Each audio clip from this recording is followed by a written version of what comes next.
আমাকে ভুলেও স্পর্শ করার চেষ্টা করবি না। তোকে আমি স্বামী হিসেবে কখনোই গ্রহণ করতে পারবো না, কারণ তুই একটা কাজের ছেলে। তোকে যতই আম্মু ছেলে বলে দাবি করুক না কেন, আমি তোকে সব সময় কাজের ছেলে হিসেবেই দেখে এসেছি। তাহলে আঙ্কেল, আন্টিকে কেন তুমি বললে না আমাকে তুমি পছন্দ করো না, তুমি অন্য কাউকে পছন্দ করো, তার সাথে সারা জীবন থাকতে চাও? তাহলে মিথ্যা নাটক করে বিয়ে করার কি প্রয়োজন ছিল? তোর উপর আমার কিছু প্রতিশোধ নেওয়ার বাকি আছে, সেই প্রতিশোধগুলো নেওয়ার জন্য তোকে কিছুদিন ব্যবহার করব। আমার জানা মতে আমি তোমার সাথে কোনো রকম খারাপ ব্যবহার করিনি বা তোমাকে কোনো অন্যায় কথা বলিনি, কারণ আমি সবসময় তোমার থেকে দূরে থাকতে চেয়েছি। কারণ একটা অহংকারী মেয়েকে কখনোই ভালো মানুষ মনে করা যায় না। এটা করা সবচেয়ে একটা ভুল ধারণা। এখন বেশি কথা বলতে পারবো না। তুই তোর মতো নিচে শুয়ে থাক, আমি আমার মতো শুয়ে পড়ি। আমার ঘুম পাচ্ছে, কোনো কথা বলতে পারবো না তোর সাথে। মাহিন আর কোনো কথা না বলে চুপচাপ একটা বালিশ নিয়ে নিল, আর কিছু নিল না সাথে। এমনিতেই বৃষ্টি পড়ছে টুকটাক, ফ্লোর অনেক ঠান্ডা হয়ে রয়েছে, বাইরে অনেক বৃষ্টি হচ্ছে, তাই ফ্লোর একদম ঠান্ডা। ঠান্ডাতে ভালো মতো শুয়ে থাকতে পারছে না মাহিন। তার চোখ দিয়ে অনবরত নোনা জল গড়িয়ে পড়ছে, আর সে ভাবতেছে আজকে যদি তার মা বাবা বেঁচে থাকতো তাহলে তার এই কষ্টটা আর পোহাতে হতো না। মাহিন নিজের মনকে শক্ত করার চেষ্টা করছে, কিন্তু মনটা কেন জানে আজকে ব্যাকুলতায় ভরপুর হয়ে যাচ্ছে। তার বারবার বাবা মায়ের কথা মনে পড়তেছে, আর চোখ দিয়ে অনবরত নোনা জল গড়িয়ে পড়ছে। এমনিতে অনেক ঠান্ডা, তাই কাঁপতেছে ঠান্ডায়। পরদিন সকালে যখন মাহিনের ঘুম ভাঙলো, উঠে আশেপাশে তাকিয়ে দেখে দীপা কোথাও নেই রুমের ভেতর। মাহিন সেদিকে কোনো খেয়াল না করে ফ্লোর থেকে উঠে দাঁড়ালো। সে বুঝতে পারছে কালকে রাতে ঠান্ডা খাওয়ার জন্য আজকে তার নির্ঘাত জ্বর আসবে। সেদিকে কোনো তোয়াক্কা না করে রুম থেকে বেরিয়ে আসলো আর সোজা ছাদে চলে আসলো। কি রে, তুই এত সকালে রুম থেকে বেরিয়ে এসেছিস? মাহিনকে তো দেখছি না, তার কি এখনো ঘুম হয়নি? তোমার আদরের জামাই কি করতেছে আমি কি জানি, তুমি গিয়ে দেখে আসতে পারো না? এসব কি ধরনের খারাপ কথা বলতেছিস তুই? তোর বিয়ে হয়েছে তার সাথে, তার স্ত্রী তুই, এভাবে কথা বলতে পারিস না ওর সাথে। এই বিষয় নিয়ে এখন আমি কোনো কথা বলতে চাচ্ছি না। তুমি কি রান্না করেছো নাকি রান্না করনি? এখন ক্ষুধা লেগেছে খুব, আমাকে খাইতে দাও। তোমার জামাইকে তুমি গিয়ে দেখো কি করে। তুই কিন্তু একটা ঠিক করছিস না। দেখ, একটা মানুষকে এত অবহেলা করিস না, তাহলে দেখবি তার জন্য একদিন কান্না করবি, তখন তাকে খুঁজে পাবি না। সেই দিন কখনোই আসবে না। এই দোয়াটা আমার জন্য করো, কারণ এরকম একটা খ্যাতমার্কা ছেলেকে আমি কোথাও নিয়ে গিয়ে আমার স্বামী হিসেবে পরিচিত করাতে পারবো না। তুমি আমার স্ট্যাটাস জানো না? আজকে তুই যে কথাগুলো বললি, সেই কথাগুলো দেখবি কয়দিন পর একদম পরিবর্তন হয়ে যাবে। সেই ছেলেটার জন্যই তোর মায়া জন্মাবে, আর সেই ছেলেটার জন্যই একদিন কান্না করবি। বেশি অবহেলা করিস না, এই জন্যই বললাম। তোমার এই বকবকানি শুনতে শুনতে সকালবেলা কানটা ঝালাপালা হয়ে গেল। এখন তুমি কি আমাকে খাবার দিবে নাকি আমি রুমে চলে যাব? আচ্ছা, তুই গিয়ে খাবার টেবিলে বসে পড়, আমি নাস্তা রেডি করে রেখেছি, সেগুলো নিয়ে খা। আমি দেখছি ছেলেটা কোথায়। আচ্ছা তুমি গিয়ে দেখো, আমি আমার মতো খাচ্ছি, আমাকে ডিস্টার্ব করবে না। সেতু বেগম দীপার সাথে আর কোনো প্রকার কথা বলল না। সেতু বেগম আগে থেকে বুঝতে পেরেছে তার মাথা নষ্ট হয়ে যাচ্ছে, তাই তিনি তার ভাইপোর সাথে তার বিয়েটা দিয়ে দিল। কারণ মাহিন ছেলেটা অনেক ভদ্র, ছোট থেকে তাদের কাছে বড় হয়েছে। তার আচরণ তারা তো জানে, তাদের মেয়েটাকে যে সে কন্ট্রোল করতে পারবে, তার জন্যই এ ব্যবস্থা করেছে তারা। দীপা দিন দিন দুষ্ট হয়ে যাচ্ছিল প্রচুর পরিমাণ, তার জন্যই তারা বাধ্য হয়েছে ঘরের ছেলের সাথে বিয়ে দিতে। কারণ বাইরে বিয়ে দিলে তো নানা ধরনের কথা শুনতে হতো, তার জন্য। আর মাহিন ছেলেটা তো খারাপ না। দীপার আম্মু মাহিনকে রুমে গিয়ে দেখতে পেল না, বাড়িটা তন্ন তন্ন করেও খুঁজে পেল না। টেনশন হতে লাগলো তার, তাই তিনি ছাদে গেলেন। ছাদে গিয়ে দেখে ছাদের এক সাইডে মাহিন চুপচাপ আকাশের দিকে চেয়ে দাঁড়িয়ে আছে। কি বাবা, এখানে দাঁড়িয়ে কি করছো? সকালের নাস্তা করবে না? তোমার তো সারা বাড়ি খুঁজে কোথাও পেলাম না, তুমি এখানে এসে দাঁড়িয়ে আছো। মাহিন দাঁড়িয়ে ছিল, হঠাৎ তার ফুপির কণ্ঠ শুনতে পেয়ে পেছনে ফিরে তাকায়। দেখলো তার ফুপি তাকে সকালে নাস্তা করার জন্য ছাদে ডাকতে এসেছে। রুমের ভিতরে ভালো লাগতেছিল না, তাই ভাবলাম একটু ছাদে গিয়ে দাঁড়িয়ে থাকি। অনেকদিন থেকে তো আর ছাদে আসা হয় না, তার জন্য আসলাম। আচ্ছা হয়েছে, এখন চলো সবাই মিলে নাস্তা করে গিয়ে। তারপর মাহিন আর কোনো কথা না বলে নিচে চলে আসলো। তার পিছু পিছু সেতু বেগমও নিচে চলে আসলো। এসে দেখে তার মেয়ে খাওয়া দাওয়া শেষ করে উঠে রুমের দিকে যাচ্ছে। মাহিন সেদিকে লক্ষ্য করেও করলো না, কারণ সে জানে এখানে কথা বললে তাকেই অপমানিত হতে হবে, তাই কোনো কথা বলল না। চুপচাপ মাহিন খাবার টেবিলে বসে খাবারগুলো শেষ করে রুমে চলে আসলো। রুমে এসে দেখে দীপা বিছানার উপর শুয়ে আছে। মাহিন কোনো কিছু না বলে টাওয়ালটা নিয়ে বাথরুমে চলে গেল। মাহিন বাথরুম থেকে বেরিয়ে এসে দেখে দীপা বিছানায় উঠে বসে পা দোলাচ্ছে। কি রে কুত্তার বাচ্চা, ভুলে গেছিস সকালবেলা যে আমার নাস্তা তোকে রুমে নিয়ে রাখতে বলেছিলাম? সেটা করিস নাই? কিসের জন্য আমাকে নিচে যেতে হয়েছে? কিসের জন্য বল? আজব তো, কখন বললেন আপনি এটা? আমি তো শুনিনি। আর এটা কি ধরনের ভাষা ইউজ করতেছেন আপনি? তোর সাথে আবার আমাকে ভালো করে কথা বলতে হবে? সেটা আবার কখন থেকে শুনি?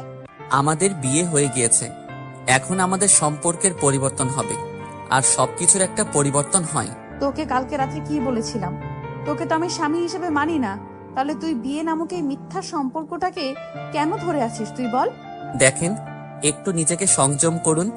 এরকম বেশি উশৃঙ্খলা কিন্তু ভালো লক্ষণ না। কুত্তার বাচ্চা, তোকে কি আমাকে জ্ঞান দিতে বলেছি?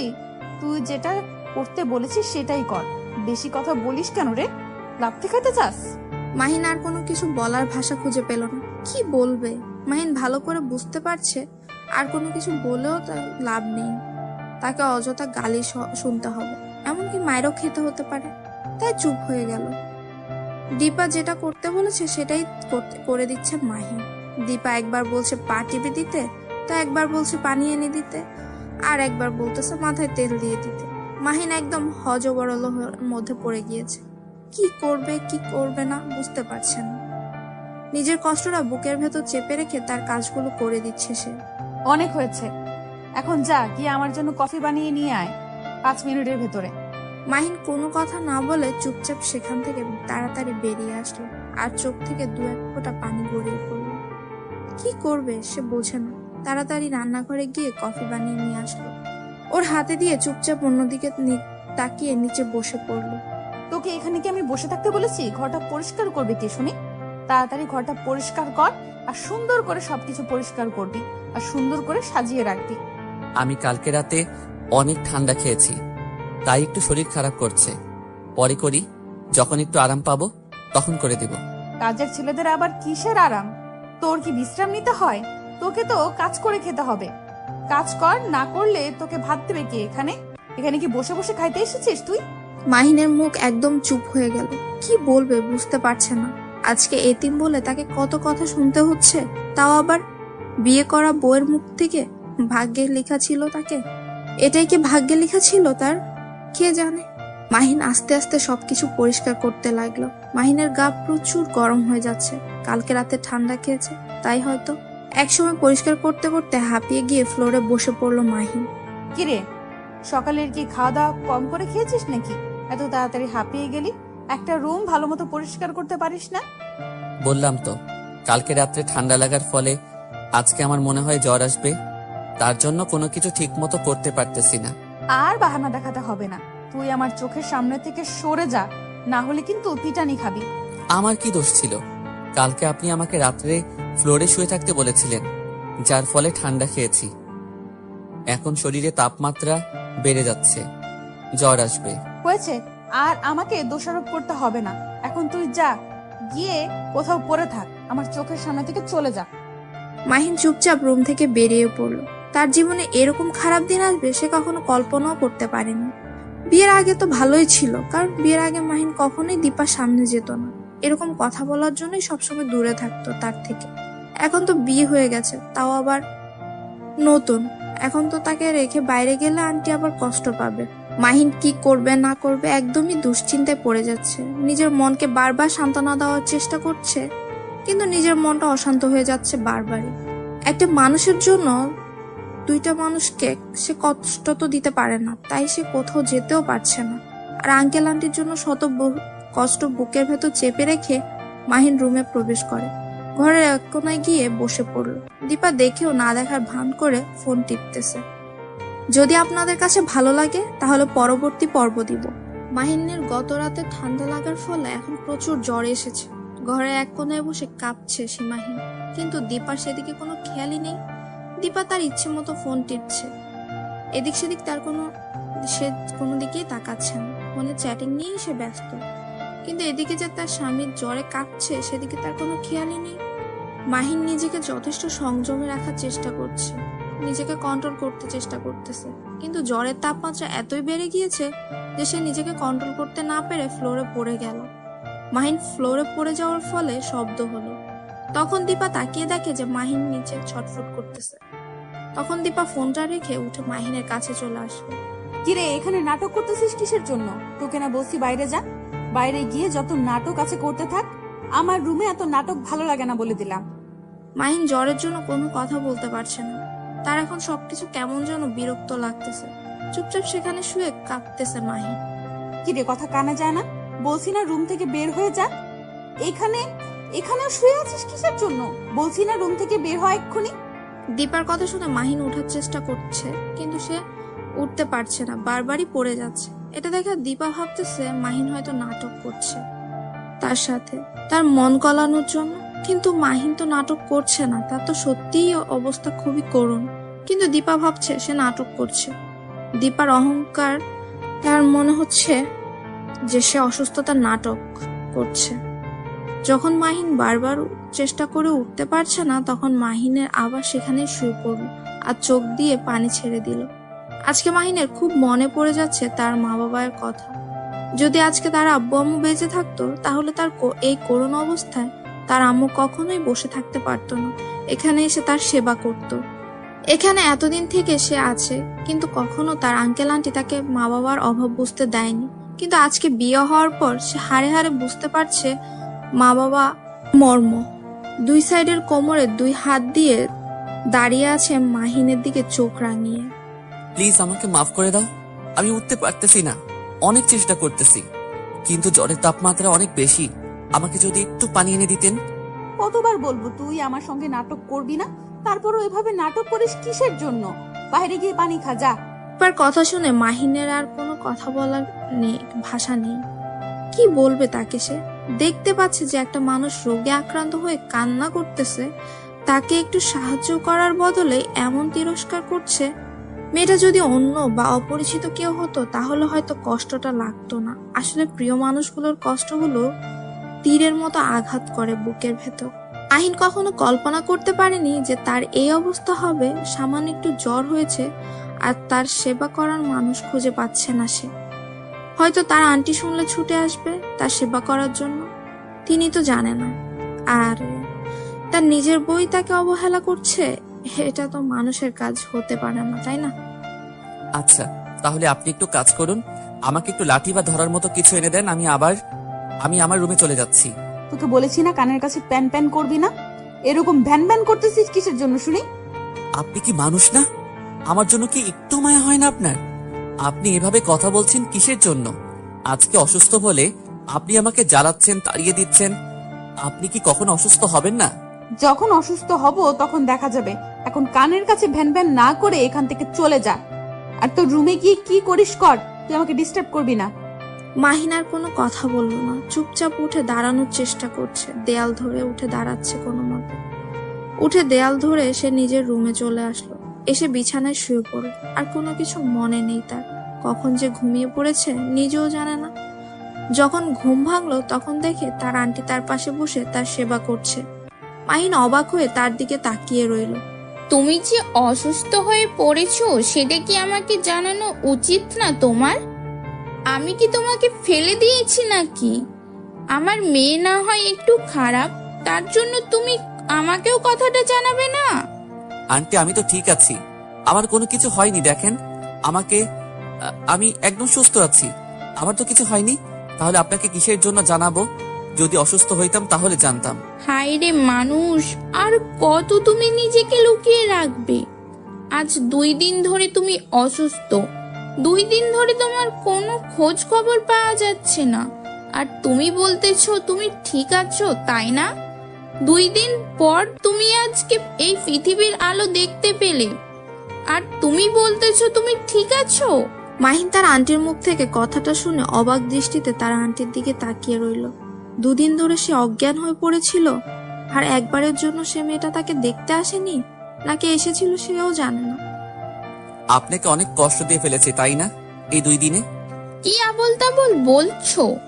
তোমাকে আমার ছেলের মতো দেখি আমি, আর তুমি অসুস্থ হওয়ার পরেও তোমার সেবা করব না আমি? এটা কেমনে হয় শুনি? আমি যদি অসুস্থ হয়ে পড়তাম তাহলে তুমিও কি আমার সেবা করতে না?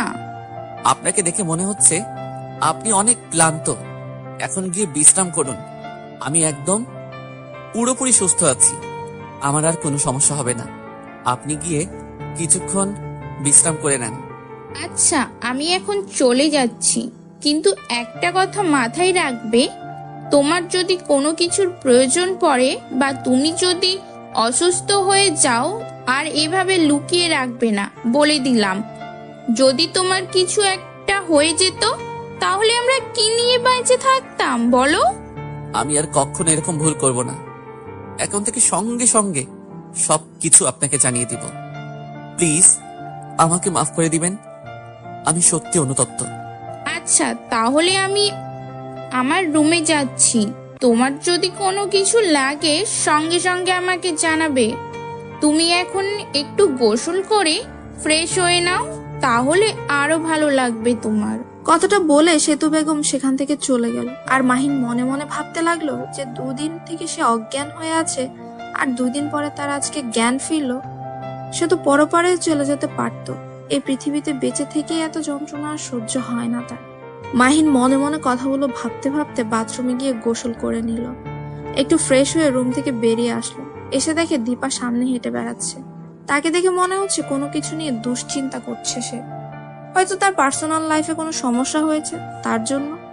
মাহিন দীপাকে দেখেও না দেখার ভান করে ছাদের দিকে যেতে লাগলো। লক্ষ্য করে দেখলো যে তার পেছনে দীপাও আসতেছে। বেশি গুরুত্ব না দিয়ে চলে আসলো মাহিন। তার পেছনে পেছনে দীপাও আসলো, কিন্তু দেরি হয়ে গেছে, কারণ মাহিন ছাদে গিয়ে বেশিক্ষণ দেরি করেনি। প্রচুর রোদ, তাই তাড়াতাড়ি নিচে নেমে এসেছে। দীপাকে পাত্তা দেয়নি। মাহিনের নিজের রুমে আবার প্রবেশ করলো। সঙ্গে সঙ্গে দীপা মাহিনের রুমে প্রবেশ করলো। মাহিন কি বলবে ভেবে পাচ্ছে না, তাই অন্য পাশে তাকিয়ে শুয়ে পড়লো মাহিন। তোর সাথে আমার কিছু কথা আছে। এইভাবে মুখ গোমরা করে না থেকে সুন্দরভাবে বসে পড়ো। কিছু কথা আছে, কথাগুলো শুনে তারপর তোমার যা ইচ্ছা তাই করতে থাকো। আমি আমার কানকে তালা লাগিয়ে দেইনি যে আমি শুনতে পারবো না। আপনার যা ইচ্ছা বলেন, বলে এখান থেকে চলে যেতে পারেন দয়া করে। সেটা না হয় বুঝলাম, কিন্তু আমি যেটা করতে বলেছি সেটাই করো এখন। না হলে কিন্তু আবার পিটানি শুরু করে দেব। এমনিতেই অসুস্থ থেকে সুস্থ হয়েছে, এখন যদি আবার পিটানি দেই তাহলে আবার অসুস্থ হয়ে যাবেন। তাই আমি চাচ্ছি না কাউকে অসুস্থ করতে। আমার মতো অসহায় মানুষকে আর দয়া দেখাতে হবে না, তাই যা ইচ্ছা তাই বলে এখান থেকে চলে যেতে পারেন। আমার খুব ডিস্টার্ব হচ্ছে। এখন কথা হচ্ছে যে আমার এখন মাথা ব্যথা করতেছে, আমার মাথা মালিশ করে দিবে, এটাই হলো কথা। আর কোনো কথা নেই, তেল এনেছি, তাড়াতাড়ি শুরু করে দাও। আমি এখন পারবো না, আমার খুব ক্লান্ত লাগতেছে। যখন সুস্থ হব তখন আপনার কাজের লোক হিসেবে আবার নিয়োজিত হব। এখন প্লিজ অন্তত আমাকে মাফ করবেন। এখানে আমার মাথা ব্যথা করতেছে আর তুই এভাবে শুয়ে থাকবি, সেটা তো আমি কখনোই মেনে নিতে পারবো না। তুই আমার মাথায় তেল মালিশ করে দিবি, না হলে কিন্তু। মাহিন কোনো কথা না বলে চুপচাপ উঠে দেয়ালের সাথে গা হেলান দিয়ে বসে পড়ল, কারণ ঠিক মতো তো এখনো সুস্থ হতে পারেনি পুরোপুরি। দীপা গিয়ে বসে পড়লো বিছানার এক সাইডে। মাহিন তেলের বোতলটা হাতে নিয়ে আস্তে আস্তে দীপার মাথায় তেল মালিশ করতে লাগলো। মাহিনের খুব কষ্ট হচ্ছে, কারণ একটা অসুস্থ মানুষ, তার এখন কোনো কিছু ভালো লাগবে না। একটা অসুস্থ মানুষের মর্ম বুঝতে পারবে একটা সুস্থ মানুষ কখনো? অসুস্থ মানুষের মন কেউ বুঝে না। কিরে, হাতে কি শক্তি হারিয়ে ফেলেছিস নাকি? এই 2 দিন, ওই 2 দিন থেকে নাটক তো ভালোই করলি। 2 দিন আমার আম্মুর কাছ থেকে তো ভালোই সেবা যত্ন নিলি। কি আর করব, গরিব মানুষ, বাপ মা নেই, তাই অন্যজনকে কষ্ট দিলাম। তোর মতো ছোট লোক আর কি করতে পারে? এগুলোই তো করতে পারে, তাই না? তোকে আর কি বলবো, আর কিছু বলতে চাচ্ছি না। অসুস্থ হয়ে গেছিস, একটু তো তোকে সহমর্মিতা দেখাতে হবে। আপনার মতো অহংকারী মানুষ আমি হাতে গোনা কয়েকজনকে দেখেছি, বলতে গেলেও ভুলে হবে। শুধু আপনাকে দেখেছি, কারণ একটা অসুস্থ মানুষকে যে এইভাবে কষ্ট দিতে পারে সে কখনো মানুষ হতে পারে না, সে পশু। বেশি রকম কথা বলতে পারবো না আর বকবক করতে পারবো না তোর সাথে। এখন মাথা ব্যথা করতেছে, তাই তাড়াতাড়ি মাথায় তেল মালিশ করে দে। মাহিন কোনো কথা না বলে চুপচাপ নিজের মতো করে তেল মালিশ করে দিচ্ছে, আর দীপা চোখ বন্ধ করে সেটা অনুভব করছে। দীপা মনে এখন অন্য কিছু চলছে, মাহিন সেটা হয়তো বুঝতে পারছে না। ক্লান্ত শরীর নিয়ে মালিশ করতেছে, হঠাৎ করে তার চোখ থেকে 2 ফোঁটা জল গড়িয়ে পড়লো। অনেক হয়েছে, আর মাথায় মালিশ করতে হবে না। এখন আমি উঠে বিছানায় শুয়ে পড়তেছি, তুই পা দুটো একটু মালিশ করে দে। মাহিন কি বলবে বুঝতে পারছে না। মাহিন ক্লান্ত শরীর নিয়ে বসে পড়লো বিছানায়। দীপা তার পাশ দিয়ে শুয়ে পড়ল। দীপার ইচ্ছে করছে তাকে জড়িয়ে ধরে নিজের মনের কষ্টগুলো শেয়ার করতে, কিন্তু সে তো তার ভালোবাসাটা বুঝে না। মাহিন শুয়ে পড়েছে দেখে দীপা আর কিছু বলল না। এখন দীপার একটু খারাপ লাগতেছে। একটা অসুস্থ মানুষ এখনো ঠিক মতো সুস্থ হয়নি, তাকে দিয়ে তো কাজ করা ঠিক হবে না। তার জন্য দীপা মাহিনের সাইডে শুয়ে পড়ল, উঠে গেল না আর। এটা আমি কি ধরনের ব্যবহার করতেছি তার সাথে? তার সাথে আমার বিয়ে হয়ে গিয়েছে, আমি কেন করতেছি তার সাথে এরকম? আমার তো বোঝা উচিত ছিল যে সে একজন অসুস্থ মানুষ, তাকে এরকম চাপ দেওয়া ঠিক হবে না। আমি এরকম অবুঝের মতো কাজ কেন করতেছি? দীপা পিছনে ফিরে দেখে মাহিন অন্য পাশ হয়ে শুয়ে আছে। দীপা আস্তে করে মাহিনের মাথায় হাত দিয়ে দেখে জ্বর আছে কিনা। হ্যাঁ, এখনো জ্বর আছে। দীপা বিছানা ছেড়ে উঠে গিয়ে বাইরে থেকে 1 বাটি পানি আর সাথে একটা রুমাল নিয়ে আসলো। রুমালটা ভিজিয়ে মাহিনের কপালে লাগিয়ে দিতে লাগলো। হঠাৎ করে মাহিন অনুভব করতে লাগলো তার কপালে কেউ কিছু লাগিয়ে দিচ্ছে। তাই সে চোখ খুলে তাকিয়ে অবাক হয়ে তাকিয়ে রইল দীপার দিকে। মাহিন কি বলবে বুঝতে পারছে না, শুধু অবাক হয়েই দীপার দিকে এক দৃষ্টিতে তাকিয়ে আছে। দীপা সেটা দেখেও না দেখার ভান করে তার মতো করে কাজ চালিয়ে যাচ্ছে। তাই মাহিন উঠে একটু সরে বসলো। সেটা দেখে দীপার প্রচন্ড রাগ হলো। আমি এখানে একটা কাজ করতেছি, এইভাবে সরে গেলে কিসের জন্য শুনি? নাকি এখন একটু খাতিরদারি করতেছি দেখে ভাব দেখাচ্ছ? মাহিন কোনো কথা না বলে চুপচাপ সেখানে বসে রইল, আর দীপা অবাক দৃষ্টিতে তাকিয়ে রইল। মনে মনে ভাবতে লাগলো, এটা কি সে স্বপ্ন দেখছে নাকি বাস্তব? দীপার হঠাৎ এত পরিবর্তন ভেবে পাচ্ছে না মাহিন। কি করবে না করবে, নাকি অন্য কোনো প্ল্যানিং আছে দীপার, যেটা মাহিন ভেবে পাচ্ছে না? কি হলো? এইভাবে ওখানে গুটিসুটি মেরে বসে আছো কিসের জন্য? শুয়ে পড়ো বলছি, না হলে কিন্তু কি করব নিজেও জানি না। যেটা বলতেছি সেটাই করো, না হলে তোমার জন্য ভালো হবে না বলে দিলাম। মাহিন এবার কোনো কথা না বলে চুপচাপ শুয়ে পড়লো, আর মনে মনে ভাবতে লাগলো, হঠাৎ করে দীপার এত পরিবর্তন কেন? কিসের জন্য? সে কি কোনো প্ল্যান করতেছে, নাকি তাকে বাসা থেকে তাড়িয়ে দেওয়ার জন্য? মাহিনকে তাড়াতাড়ি সুস্থ করে বাসা থেকে তাড়িয়ে দিবে নাকি? বুঝছে না মাহিন। আচ্ছা, আমার এখন অনেক ঠান্ডা লাগতেছে, তাই আর পানি দিতে হবে না আমার কপালে, মানে ভিজা রুমালটা আর আমার কপালে দিতে হবে না। আপনি আপনার রুমে গিয়ে বিশ্রাম করুন, আমি একটু একা থাকতে চাই। কেন? আমি থাকলে এখানে কি সমস্যা? আমার বাসায় আমি যেখানে সেখানে থাকতে পারবো, তোমাকে এটা নিয়ে কথা বলতে হবে না। এখন আমি এখানে থাকতে ইচ্ছে করতেছে, আমি এখানেই থাকবো। তুমি চুপচাপ মেরে এখানে শুয়ে থাকো। মাহিন কোনো কথা না বলে চুপচাপ শুয়ে পড়লো, আর কোনো কথা বললো না মাহিন। কারণ দীপা উল্টাপাল্টা কথা বলবে, সেটা শোনার থেকে চুপ থাকাই ভালো। কারণ মাহিনের এখন বিরক্ত লাগছে, কোনো প্রকার কথা বলতে ইচ্ছে করছে না তার।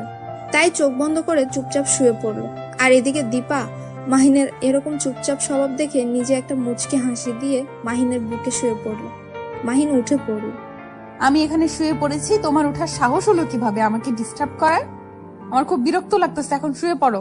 আপনি এসব কি করতেছেন বুঝতেছি না তো। আপনার মতলবটা কি আমাকে একটু বলবেন, নাকি এই বাসা থেকে আমাকে তাড়িয়ে দেওয়ার জন্য নানা ধরনের ফোন দিয়ে আসতেছেন?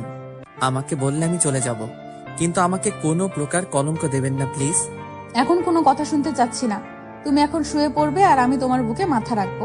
আমার কেমন জানি লাগতেছে, মানে বালিশে ঘুমাতে ইচ্ছে করতেছে না। তাই ভাবলাম যে একজন মানুষের উপর শুয়ে থাকলে দেখি কেমন হয়, তার জন্য আর কি তোমাকে দিয়ে পরীক্ষা করতেছি। এখন শুয়ে থাকো।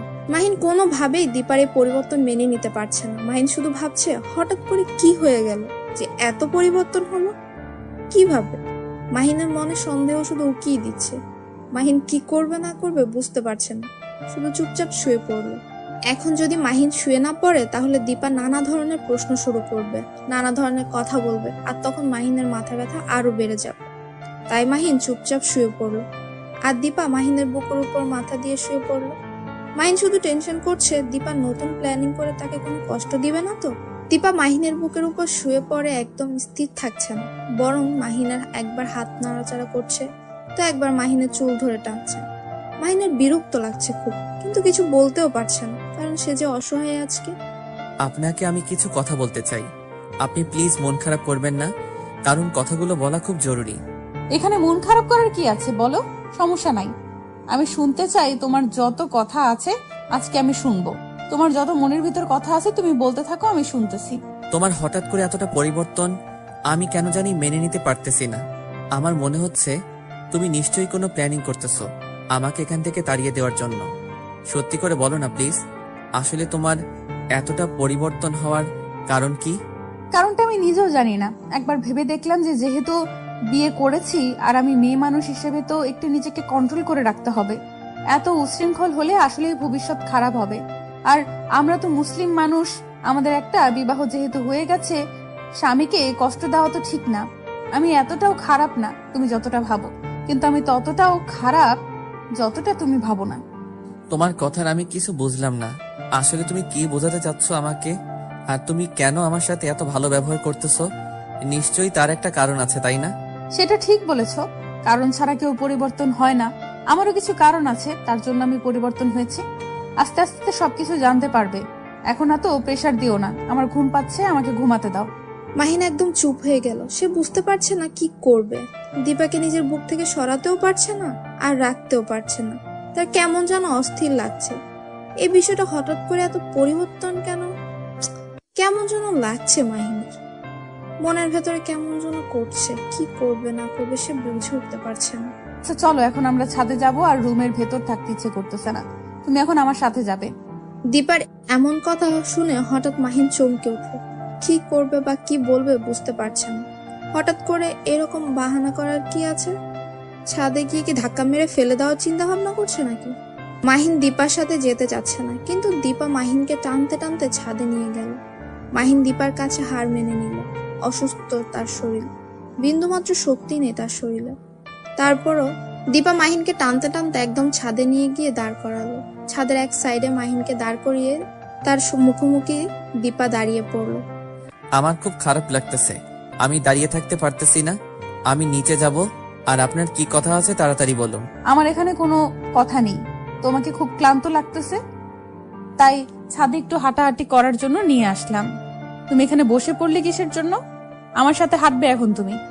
আমার সাথে আপনি এরকম করতেছেন কেন বুঝতেছি না। এত জোর জবরদস্তি করতেছেন কেন? আমাকে আমাকে ছেড়ে দেন না। আমাকে ছেড়ে দেন না। আমার মতো আমি তো আপনাকে কোনো ডিস্টার্ব করতেছি না। কিন্তু আমি তোকে ডিস্টার্ব করব, তাতে তোর সমস্যা? ভালো মতো কথা বলতেছি বলে, ভালো মতো ব্যবহার করতেছি, তাই মনে হয় কথা গায়ে লাগে না, তাই না? মাহিন একদম চুপ হয়ে গেল। দীপা মাহিনের হাত ধরে কাঁধের উপর রেখে দিল। তারপর মাহিনকে ধরে ধরে হাঁটাচ্ছে। অন্যরকম একটা অনুভূতি নিয়ে হাঁটছে তারা। তার মনে হচ্ছে সে সত্যি এখনকার একটা দায়িত্ববান স্ত্রীর কাঁধে হাত রেখে হাঁটছে। কিন্তু যখন মাহিন দীপার মুখের দিকে তাকায়, তখন নিমিষের মধ্যে সব ভাবনা চিন্তা দূর হয়ে যায়। কারণ তখনই মাহিনের সবকিছু মনে পড়ে যায় যে আসলে তার সাথে দীপা কি কি করেছে আর তার সাথে কেমন ব্যবহার করেছিল। কি নিয়ে তো টেনশন করতেছো তুমি? তোমাকে দেখে বোঝা যাচ্ছে। আর এখন কি একটু হালকা লাগতেছে তোমার, নাকি এখনো ক্লান্তিটা আছে? মাহিন এখন কি বলবে ভেবে পাচ্ছে না। চুপ করে আছে সে, কারণ তার এখন কোনো কথা বলতে ইচ্ছে করছে না। তার এখন এই মুহূর্তটা খুব ভালো লাগছে, কারণ দীপা তার সাথে ভালো করে ব্যবহার করছে। আর দীপার কথাবার্তাগুলো এখন মাহিনের কাছে খুব ভালো লাগছে। কিন্তু যখন মাহিনের মনে পড়ে যায় দীপা তার সাথে কি কি ব্যবহার করেছিল, তখন মনটা আবার খারাপ হয়ে যায়। আমি কি বলছি আর তুমি কি ভাবতেছো? আমার কথার উত্তর দিচ্ছ না কিসের জন্য? এত দিমাগ বেড়ে যাচ্ছে তোমার, ব্যাপারটা বুঝলাম না আমি। সেরকম কিছুই না। আমার কেন জানি এখন কথা বলতে ইচ্ছা করতেছে না, কারণ বিকালটা উপভোগ করতে ইচ্ছা করতেছে। কথা বললে হয়তো বিকালের সৌন্দর্য উপভোগ করা হবে না। চলো আজকে সন্ধ্যায় একটু বের হব, তোমাকে ডাক্তার দেখাতে হবে। আর ডাক্তার বলেও গিয়েছে তুমি যদি একটু সুস্থ হও তার চেম্বারে নিয়ে যাইতে। তার সাথে একটু কথা বলা লাগবে, আর একটু ঘুরে বেরিয়ে আসা যাবে, তাহলে তোমারও ভালো লাগবে। ডাক্তারের কাছে যাব, সেটা না বুঝলাম কোথাও ঘুরতে যেতে পারবো না, কারণ খুব বাজে লাগে ঘুরতে এখন। কার মুখে কি শুনতেছি যে সময় পাইলেই বাসায় এক মুহূর্ত থাকতো না সেই মানুষটা আজকে বলতেছে তার নাকি ঘুরতে বাজে লাগে। এটা কি আদৌ আমার বিশ্বাস হয়? তখনকার সময়টা আর এখনকার সময়টা আকাশ পাতাল তফাৎ। তখন ছিলাম একলা, আর এখন হয়ে গেছে একদম একলা। তোমার এই কথাটার মানে আমি বুঝতে পারলাম না। আগে একটা ছিল সেটা বুঝলাম, এখন একদম একা, সেটা কিভাবে সম্ভব? বিয়ে করলাম যে তার সাথে সারা জীবন সুখে সংসার করে কাটিয়ে দিব, তার সাথে সুখ দুঃখের গল্প করে সারা জীবন তার হাতে হাত রেখে পার করে দিব, কিন্তু সে আমাকে বুঝলো না। এখন একলা থাকবো না তো কতজনকে নিয়ে থাকবো? দীপা কোনো প্রকার কথা বলল না, কারণ সে মাহিনের মনের অবস্থা বুঝতে পারছে। এই অসুস্থতার মধ্যেও দীপার মাহিনকে কোনো কিছু বলা যাবে না। যদি আবার মানুষটা অসুস্থ হয়ে যায়, এমনিতেই তার আম্মু সে ছেলেটাকে নিয়ে কত টেনশন করে। এখন যদি আবার ভুলভাল কিছু বলে আবার অসুস্থ হয়ে যাবে, তাকে আবার কথা শুনতে হবে, কত চাপ নিতে হবে তাকে। তার থেকে কিছু না বলে চুপচাপ একটা দীর্ঘশ্বাস নিল দীপা। আচ্ছা চলো নিচে যাই, আর এখানে থেকে লাভ নেই। এখন সন্ধ্যা হয়ে যাবে, আম্মু যদি আবার দেখতে না পারে তখন আবার টেনশন করবেন। আমি আপনাকে এই কথাই বলতে চাচ্ছিলাম যে আন্টি যদি এখন দেখতে না পায়, আমাদের দেখতে না পায়, আর সারা বাড়ি খুঁজে না পেলে তো পরে আবার দেখলে রাগারাগি করবে। এখন আমরা নিচে যাই। তারপর দীপা মাহিনকে আস্তে আস্তে ধরে নিচে নিয়ে আসলো। এসে মাহিনকে মাহিনের রুমে না নিয়ে নিজের রুমে নিয়ে আসলো সোজা। মাহিন সেটা দেখে আরো অবাক হয়ে দীপার দিকে কিছুক্ষণ তাকিয়ে রইল। তারপর রুমে নিয়ে গিয়ে বিছানায় বসিয়ে দিল। মাহিনকে বিছানায় বসিয়ে দিয়ে দীপা বাইরে চলে আসলো। তারপর বাহিরের কাজ শেষ করে দীপা মাহিনের পাশে গিয়ে শুয়ে পড়ল। দীপার এইরকম কর্মকাণ্ড দেখে মাহিন অবাকের উপর অবাকই হচ্ছে। কি করবে, কি বলবে, কিছুই বুঝতে পারছে না সে সঠিকভাবে। কি ব্যাপার, তুমি আমার দিকে অবাক দৃষ্টিতে তাকিয়ে আছো কেন? বুঝতেছি না, তখন থেকে কি দেখতেছো তুমি? আমার দিকে ফেলফেল করে তাকিয়ে আছো, কিছু বলতে চাও নাকি? বলতে চাইলে বলো। মাহিন চুপ করে রইল, কিছু বলল না। মাহিনের চুপ থাকা দেখে দীপার বিরক্ত বোধ করছে, কারণ সে নিজ থেকে কথা বলছে মাহিনের সাথে, আর মাহিন কথা বলছে না। কেমন দা লাগে। দীপা রেগে গিয়ে মারতে গিয়েও থেমে গেল। কি হলো, এরকম চুপ করে আছো কেন? কিছু বলবা নাকি? এইভাবে ফেলফেল করে তাকিয়ে আছো কেন আমার দিকে? কিছু বলো, চুপ করে আছো কেন? কি বলবো সেটাই তো খুঁজে পাচ্ছি না, তাই চুপ করে আছি। কারণ তোমার এত পরিবর্তন আমার কেন জানি না মেনে নিতে ইচ্ছে করতেছে না। তাতে আমার কি? এখন চুপচাপ শুয়ে থাকো তো, আমাকে ডিস্টার্ব করবে না। এত ডিস্টার্ব করো কিসের জন্য বুঝি না। কথা বলো না, আবার ডিস্টার্ব করো আমাকে, এটা ঠিক না। আমি কখন ডিস্টার্ব করলাম? ডিস্টার্ব তো তুমি করতেছো আমাকে। তোমার জন্য তো আমি ঠিক মতো ঘুমাতে পারতেছি না। এমনিতে অসুস্থ শরীর, তারপর তোমার অত্যাচার ভালো লাগে বলো? এত বড় সাহস তোমার, তুমি আমাকে বকা দিচ্ছ?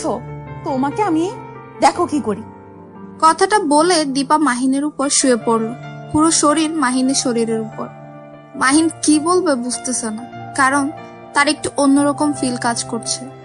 এখন তার ইচ্ছে করছে যে দীপাকে শক্ত করিয়ে জড়িয়ে ধরে একটু আদর দিতে, কিন্তু সে তো তাকে ভালোবাসে না, আর সে অধিকারও তো তাকে দেয়নি দীপা। দীপা বুঝতে পারছে যে মাহিন তার উপর দুর্বল হয়ে যাচ্ছে, তাই দীপা ইচ্ছাকৃতভাবে মাহিনকে আরো শক্ত করে জড়িয়ে ধরলো, যাতে করে দীপাকে মাহিন একটু আদর করে দেয়। কিন্তু মাহিন ভয়ে দীপাকে স্পর্শ পর্যন্ত করছে না। দীপা কখন কি বলে আর কখন কি করে বসে তা বুঝতে পারে না মাহিন, তার জন্যই চুপচাপ শুয়ে আছে রোবটের মতো। দীপার খুব খারাপ লাগতেছে, কিন্তু কিচ্ছু বলতেছে না, শুধু দেখতেছে মাহিন কতক্ষণ নিজেকে কন্ট্রোল রাখতে পারে। দীপা ইচ্ছাকৃতভাবে মাহিনের সাথে একটু দুষ্টুমি করা শুরু করে দিল। মাহিনের গলায় নিজের ঠোঁট দুটো বসিয়ে দিল। মাহিন কি করবে না করবে বুঝতে পারছে না, কারণ তার কেমন যেন একটা ফিলিংস কাজ করতেছে, সেই ফিলিংসটা যে আগে কখনো অনুভব করেনি। আজকে কেন যেন দীপার নিঃশ্বাসটা তার হৃদয়ের স্পন্দনকে বাড়িয়ে দিচ্ছে। দীপা বুঝতে পারছে মাহিন দুর্বল হয়ে যাচ্ছে তার উপর, তাই মাহিনকে আরো দুর্বল করতে দীপা মাহিনের ঠোঁটে তার ঠোঁট দুটো বসিয়ে দিল। মাহিনের খুব অস্থির লাগছে, কি করবে বুঝতে পারছে না সে। কোনোভাবেই দীপাকে তার উপর থেকে সরাতে পারছে না। দীপাকে সরাতে গেলে দীপা মাহিনকে আরো শক্ত করে আঁকড়ে ধরছে। প্লিজ আমাকে ছেড়ে দেন। আপনি এসব কি করতেছেন? আমার খুব বাজে লাগতেছে, আপনি আমাকে ছেড়ে দেন। কি বলেছিলাম মনে নাই? আমার যা ইচ্ছা তাই করব, তুমি কোনো কথা বলতে পারবে না। চুপচাপ শুধু সহ্য করতে হবে তোমাকে। তার জন্য আপনি আমাকে এইভাবে অত্যাচার করবেন এটা কিন্তু ঠিক না। আজকে অসুস্থ বলে আপনি আমাকে যা তা করতেছেন, তাই না? আর আপনি করে বলতেছো কিসের জন্য? এখন থেকে তুমি করে বলবে, আর আমাকে তুমি আদর করে দিবে এখন। কথাটা বলে দীপা মাহিনকে আরো শক্ত করে জড়িয়ে ধরলো। মাহিন নিজেকে কন্ট্রোল রাখতে পারছে না। মাহিন কি করবে বুঝতে পারছে না। দীপাকে সরিয়ে দিতে ইচ্ছেও করছে না, কারণ মাহিন একটা ছেলে, রোবট তো আর না। মাহিনেরও খুব ইচ্ছে করছে দীপাকে একটু আদর করে দিতে, কিন্তু দীপা যে পরে কি বলবে সেটা ভেবে ভয়ে শেষ। মাহিন কি করবে বুঝতে পারছে না, নিজেকে কন্ট্রোল রাখতেও পারছে না। এখন কি করবে সে কিছুই বুঝতেছে না। আমার ভালো লাগতেছে না, আমাকে ছেড়ে দেন প্লিজ। আমি ওসব করতে পারবো না। কে বলেছে ভালো লাগে না?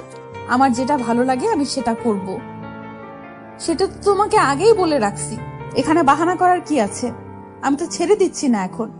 কথাটা বলে দীপা মাহিনকে আবার শক্ত করে জড়িয়ে ধরলো, আর মাহিনের ভেতরে যেন তোলপাড় শুরু হয়ে গেছে। সে তো একটা মানুষ, রোবট তো আর না, তাই তার ভেতরেও ফিলিংসটা কাজ করতেছে। হঠাৎ করে মাহিনও দীপাকে শক্ত করিয়ে জড়িয়ে ধরলো, আর দীপার ঠোঁটে নিজের ঠোঁট দুটো বসিয়ে দিল। দীপা এক মুহূর্তের জন্য অন্যরকম একটা স্বাদ পেল। দীপা ও মাহিনকে কিস করতে লাগলো। দুজনেই ধীরে ধীরে ভালোবাসা সাগরে তলিয়ে গেল। তাদের মিলন হয়ে গেল, কিন্তু এর পরবর্তী রিয়েকশনটা কি হতে পারে কে জানে। মাহিনের ভেতর ভয় কাজ করতেছে। দীপাকে ছেড়ে দিয়ে এক সাইডে শুয়ে পড়ল। দীপা হাঁপিয়ে গেছে, তাই মাহিনের বুকের উপরই আবার শুয়ে পড়ল। সেটা দেখে মাহিন অবাক হচ্ছে। দীপার কোনো রিয়েকশন নেই। এভাবে শুয়ে থাকলে তো আর হবে না। চলো এখন গোসল করতে যাব। আমাকে কোলে করে নিয়ে যাবে। তুমি অসুস্থ হয়েছে তো কি হয়েছে? এখন আমি অসুস্থ, আমাকে কোলে করে নিয়ে যাবে। আমি এটা জানি। এসব কি বলতেছো তুমি? আমি বুঝতেছি না তো। তোমাকে কোলে করে নিয়ে বাথরুমে যেতে হবে, এটা কি ধরনের কথা? তুমি কি পায়ে হাঁটতে পারো না? পায়ে হাঁটতে পারি না এখন। পায়ে হাঁটতে পারবো না, কারণ এখন ব্যথা লাগতেছে। তার কারণে হাঁটতে পারবো না। তুমি ব্যথা দিয়েছো, এখন তুমি আমাকে কোলে করে নিয়ে যাবে আর কোলে করে আনবে। ঝামেলা শেষ। দেখো আমি এখনো পুরোপুরি সুস্থ না, তাই তোমাকে কোলে করে নিয়ে গিয়ে যদি আবার ফেলে দেই তখন তো আবার কোমর ভেঙে গেলে আমাকে যত যন্ত্রণা সহ্য করতে হবে। তার থেকে তুমি হেঁটে যাও, সেটাই বেটার হবে। আবার তুমি আমার সাথে তর্ক করতেছো। এবার কিন্তু আম্মুকে বিচার দিব যে তুমি আমাকে ব্যথা দিয়েছো। এখন আমি যেটা করতে বলছি সেটা করবে কিনা। আচ্ছা, বিচার দিতে হবে না, চলো আমি তোমাকে নিয়ে যাচ্ছি। কথাটা বলে মাহিন দীপাকে কোলে তুলে নিল বিছানা থেকে। তারপর দুজনে বাথরুমে চলে আসলো। বাথরুমে চলে এসেছে ঠিকই, কিন্তু কোনো কিছুই সাথে নিয়ে আসেনি দুজনের মধ্যে একজন। গোসল শেষে বের হবে কিভাবে তারা? দুজনে বাথরুমে বন্ধ হয়ে গেল। শেষ পর্যন্ত কোনো উপায় না পেয়ে মাহিন নিজেই বেরিয়ে আসলো ভেজা শরীরে। তারপর রুম থেকে কাপড় নিয়ে আবার বাথরুমে গেল। গিয়ে দেখে দীপার অবস্থা খুবই খারাপ। মাহিন চোখ বন্ধ করে নিল। দীপা সেটা দেখে হাসলো, আর মাহিনের কাছে এসে মাহিনকে জড়িয়ে ধরলো। কি করতেছো? এটা কি ধরনের অসভ্যতামি? সব সময় খোলা ভালো লাগে নাকি? তুমি আমাকে বকা দিচ্ছ তাই না? এখন যদি উড়াধুরা পিটানি দিতে শুরু করি তখন কেমন লাগবে শুনি? চুপচাপ যেটা করতেছি করতে দাও। মাহিন ভেজা বেড়ালার মতো চুপ হয়ে গেল, আর কোনো কথা বলার সাহসও পেল না। চুপচাপ সেখানেই দাঁড়িয়ে রইল রোবটের মতো। দীপা যেটা করছে মাহিনও সেটাই করলো। তারপর তারা একদম গোসল সেরে ফ্রেশ হয়ে বেরিয়ে আসলো দুজনে একসাথে। সন্ধ্যার সময় তাদেরকে ডাক্তারের ওখানে যাওয়ার কথা ছিল, তার জন্যই দুজন প্রস্তুতি নিল। আর তার জন্য মায়ের কাছ থেকে পারমিশনও নিতে হবে। দুজনে একসাথেই দীপার আম্মুর কাছে গেল। দীপার আম্মু তখন রান্নাঘরে রান্না করছিল। তারা দুজনই দীপার আম্মুকে বলে বাসা থেকে বেরিয়ে পড়লো। উদ্দেশ্য এখন ডাক্তারের কাছে যাবে তারা। যাই হোক, তাহলে আমার মেয়েটার আক্কেল জ্ঞান হচ্ছে, তাকে আর কোনো কিছু বোঝাতে হবে না। তাদের দেখে মনে হচ্ছে তারা দুজনে অনেক খুশি। হয়তো তাদের মাঝে সবকিছুর পরিবর্তন হচ্ছে। দিন দিন তারা আরো ঘনিষ্ঠ হতে থাকবে। আমার মেয়েটা ভালো হয়ে যাবে একদিন, সবকিছু আগের মতো চলতে থাকবে। কথাটা মনে মনে চিন্তা করে সেতু বেগম আবার রান্নায় মনোযোগ দিলেন। আরো বেশি করে এখন রান্নাটা করতে হবে। অন্যান্য দিনের তুলনায় কিছু আইটেম আজকে আরো বেশি করে তৈরি করলো আজকে এই খুশিতে। আর এদিকে দীপা আর মাহিন গাড়িতে ডাক্তারের সাথে কথা বলা শেষ করে ডাক্তার চেম্বার থেকে বের হয়ে দুজনের রাস্তা দিয়ে হাঁটতেছে। সন্ধ্যার সময় রাস্তার দুই সাইডে ল্যাম্পপোস্টের আলোয় দুজনে হাত ধরে হাঁটতেছে। তাদের মুখ থেকে কোনো কথা বেরোচ্ছে না। দুজনেই শুধু নিজেদেরকে অনুভব করছে একে অপরের ভালোবাসা। এখন কোথায় যাব? এখন তো বাসায় যেতে ইচ্ছে করতেছে না। চলো না ওই পুকুর পাড়ে কিছুক্ষণ বসে গল্প করি, তারপর বাসায় যাব। আমার কেন জানি খুব খারাপ লাগতেছে। আজকে না কালকে সকালে আসবো, সারাদিন ঘুরবো। আজকে চলো, আমার খুব ক্লান্ত লাগতেছে। আজকে বাসায় যাই, আন্টির সাথে কথা বলি। আচ্ছা তাহলে চলো, আম্মুকে গিয়ে সবকিছু জানাতে হবে, না হলে আমার টেনশন করবে। এমনিতেই 2 দিন ধরে আম্মুর কিছু মুখে নেয়নি। কি বলতেছো আন্টি? 2 দিন ধরে কিছু খাইনি কেন? কিসের জন্য? আমি তো ঠিক ছিলাম, তাই না? তুমি ঠিক ছিলে নাকি কি ছিলে সেটা আমরা জানি। তুমি তো অসুস্থ ছিলে, তাই কিছুই জানো না। আমি বুঝতে পেরেছি তোমার অবস্থাটা কি করুণ ছিল, আর তোমার কি একটা অবস্থা হয়েছিল সেটা আর না বলি। থেমে গেলে কিসের জন্য বলো? আমার কি হয়েছিল? আমার কি কোনো বড় ধরনের সমস্যা দেখা দিয়েছিল নাকি এই 2 দিনের ভিতর? না, সেরকম কোনো কিছুই নেই। এখন চলো, এখানে থেকে লাভ নেই, বাসায় যেতে হবে, সন্ধ্যা ঘনিয়ে আসছে। তারপর মাহিন আর দীপা দুজনেই হাঁটতে হাঁটতে একটা রিক্সা দেখলো। সে রিক্সা করে দুজনেই শহরটা দেখতে দেখতে বাসায় ফিরে আসলো। এসে দেখে যে দীপার আম্মু রান্না শেষ করে সবকিছু গুছিয়ে রাখছে। তারা দুজনেই রুমের ভেতর চলে আসলো। তারপর বাথরুমে দুজনে একসাথে গিয়ে ফ্রেশ হয়ে বিছানায় এসে বসে পড়লো। কেউ কোনো কথা বলছে না, শুধু তাকিয়ে আছে একে অন্যের দিকে এক দৃষ্টিতে। তাদের ভালোবাসা উপলব্ধি করছে। তারা কোনো কথা বলছে না, শুধু মুহূর্তটা উপভোগ করছে তারা। কি রে, কোথায় গেলি? তাড়াতাড়ি নিচে আয়, রেডি করেছি তো রাতের খাবার। আর কতক্ষণ অপেক্ষা করব? অনেকক্ষণ ধরে তো তোদের জন্য অপেক্ষা করতেছি। তাড়াতাড়ি নিচে আয়। এই তো যাচ্ছি, তুমি আর একটু ওয়েট করো, আমরা যাচ্ছি। অনেকক্ষণ ধরে অপেক্ষা করতেছি, আর অপেক্ষা করতে পারবো না, আমার ক্ষুধা লেগেছে। তোরাও তাড়াতাড়ি নিচে আয়, একসাথে সবাই মজা করে খাবার খাবো। আচ্ছা যাচ্ছি, তুমি সবকিছু রেডি করে রাখো, আমরা এইমাত্র নিচে নামতেছি। এই দেখো, পেছনে ঘুরে আমরা যাচ্ছি। তারপর দীপা আর মাহিন দুজনেই নিচে চলে এসেছে। সেতু বেগমের সাথে বসে সবাই একসাথে মজা করে খেতে লাগলো। হঠাৎ করে মাহিনের কি যেন হয়ে গেল, হঠাৎ তার কাশি উঠে গেল। সেটা দেখে দীপা তাড়াতাড়ি উঠে মাহিনের হাতে পানি ধরিয়ে দিল। আর সেটা দেখতে পেয়ে তো সেতু বেগমের মনের ভেতর একটা শান্তি বিরাজ করছে। যাই হোক, তার মেয়ের দিন দিন বুদ্ধি হচ্ছে। তার মেয়েটাকে সে ঘরের মধ্যে বিয়ে দিয়ে একটা ভালো কাজই করেছে।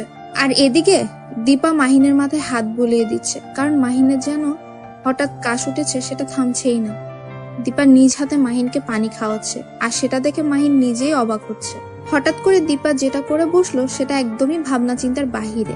মাহিন কখনো কল্পনাও করতে পারেনি দীপা এমন একটা কাজ করবে, তাও আবার এইখানে। আমি গোসল করতে গেলাম, তুমি তাড়াতাড়ি চলে আসো, একসাথে গোসল করব। আর একটু পর তো বেড়াতে যেতে হবে, তাহলে গোসল তো অবশ্যই করতে হবে, তাই না?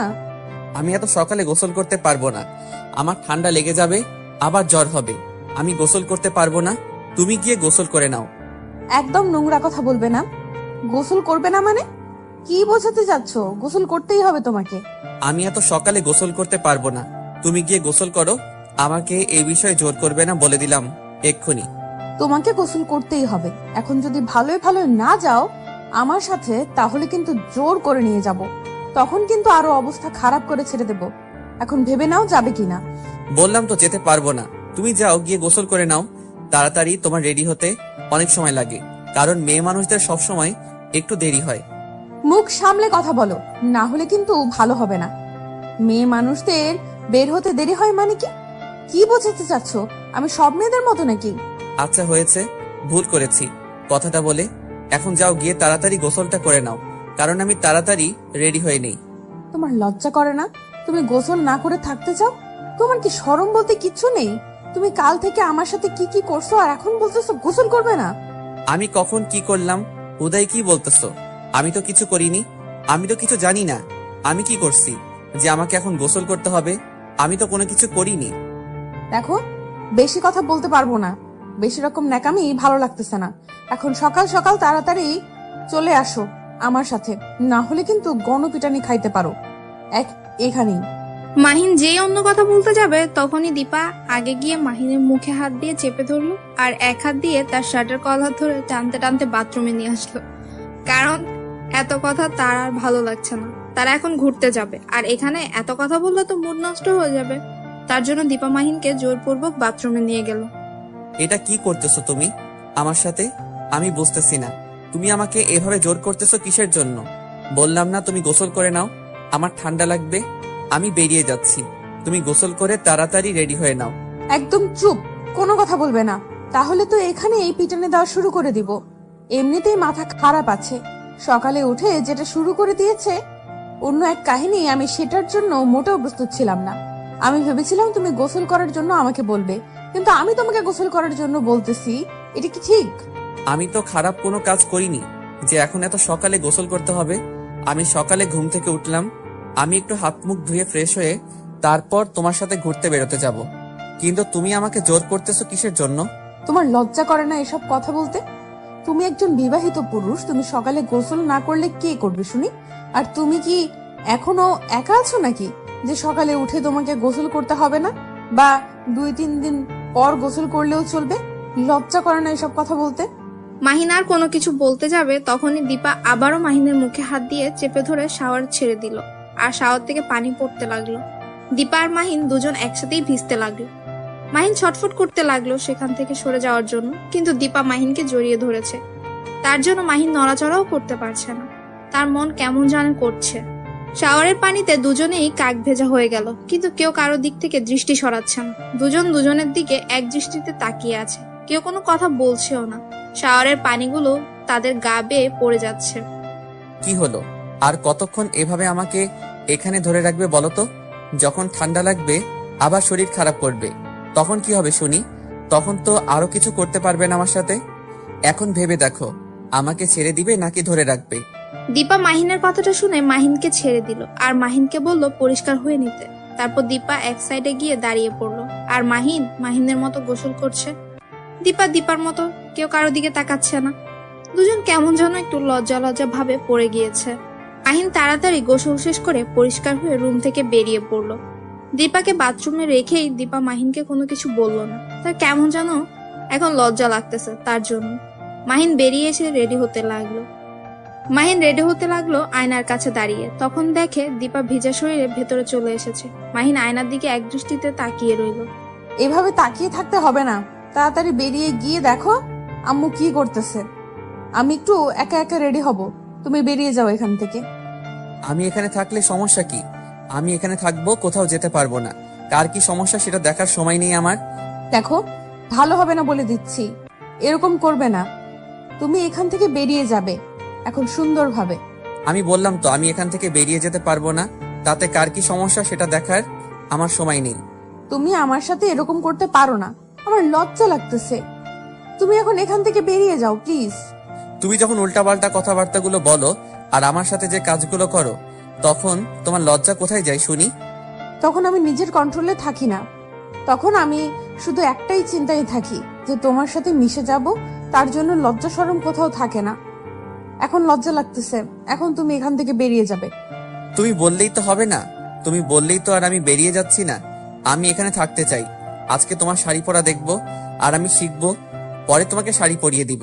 প্লিজ এখন না, এখন তুমি এখান থেকে চলে যাও। অন্য এক সময় আমি রাতে আমাকে শাড়ি পরানো শিখাবো। আমি এক্ষুনি শিখবো। আমি এখন কোথাও যাচ্ছি না, এখন শিখতে চাই। আমি শিখবো না, এখন শিখবো। দীপা আর কোনো কিছু বললো না, সে জানে যে মাহিন ভালোই জেদ ধরেছে, তাই দীপা কোনো কিছু না বলে সেখানে শাড়ি পরতে লাগলো।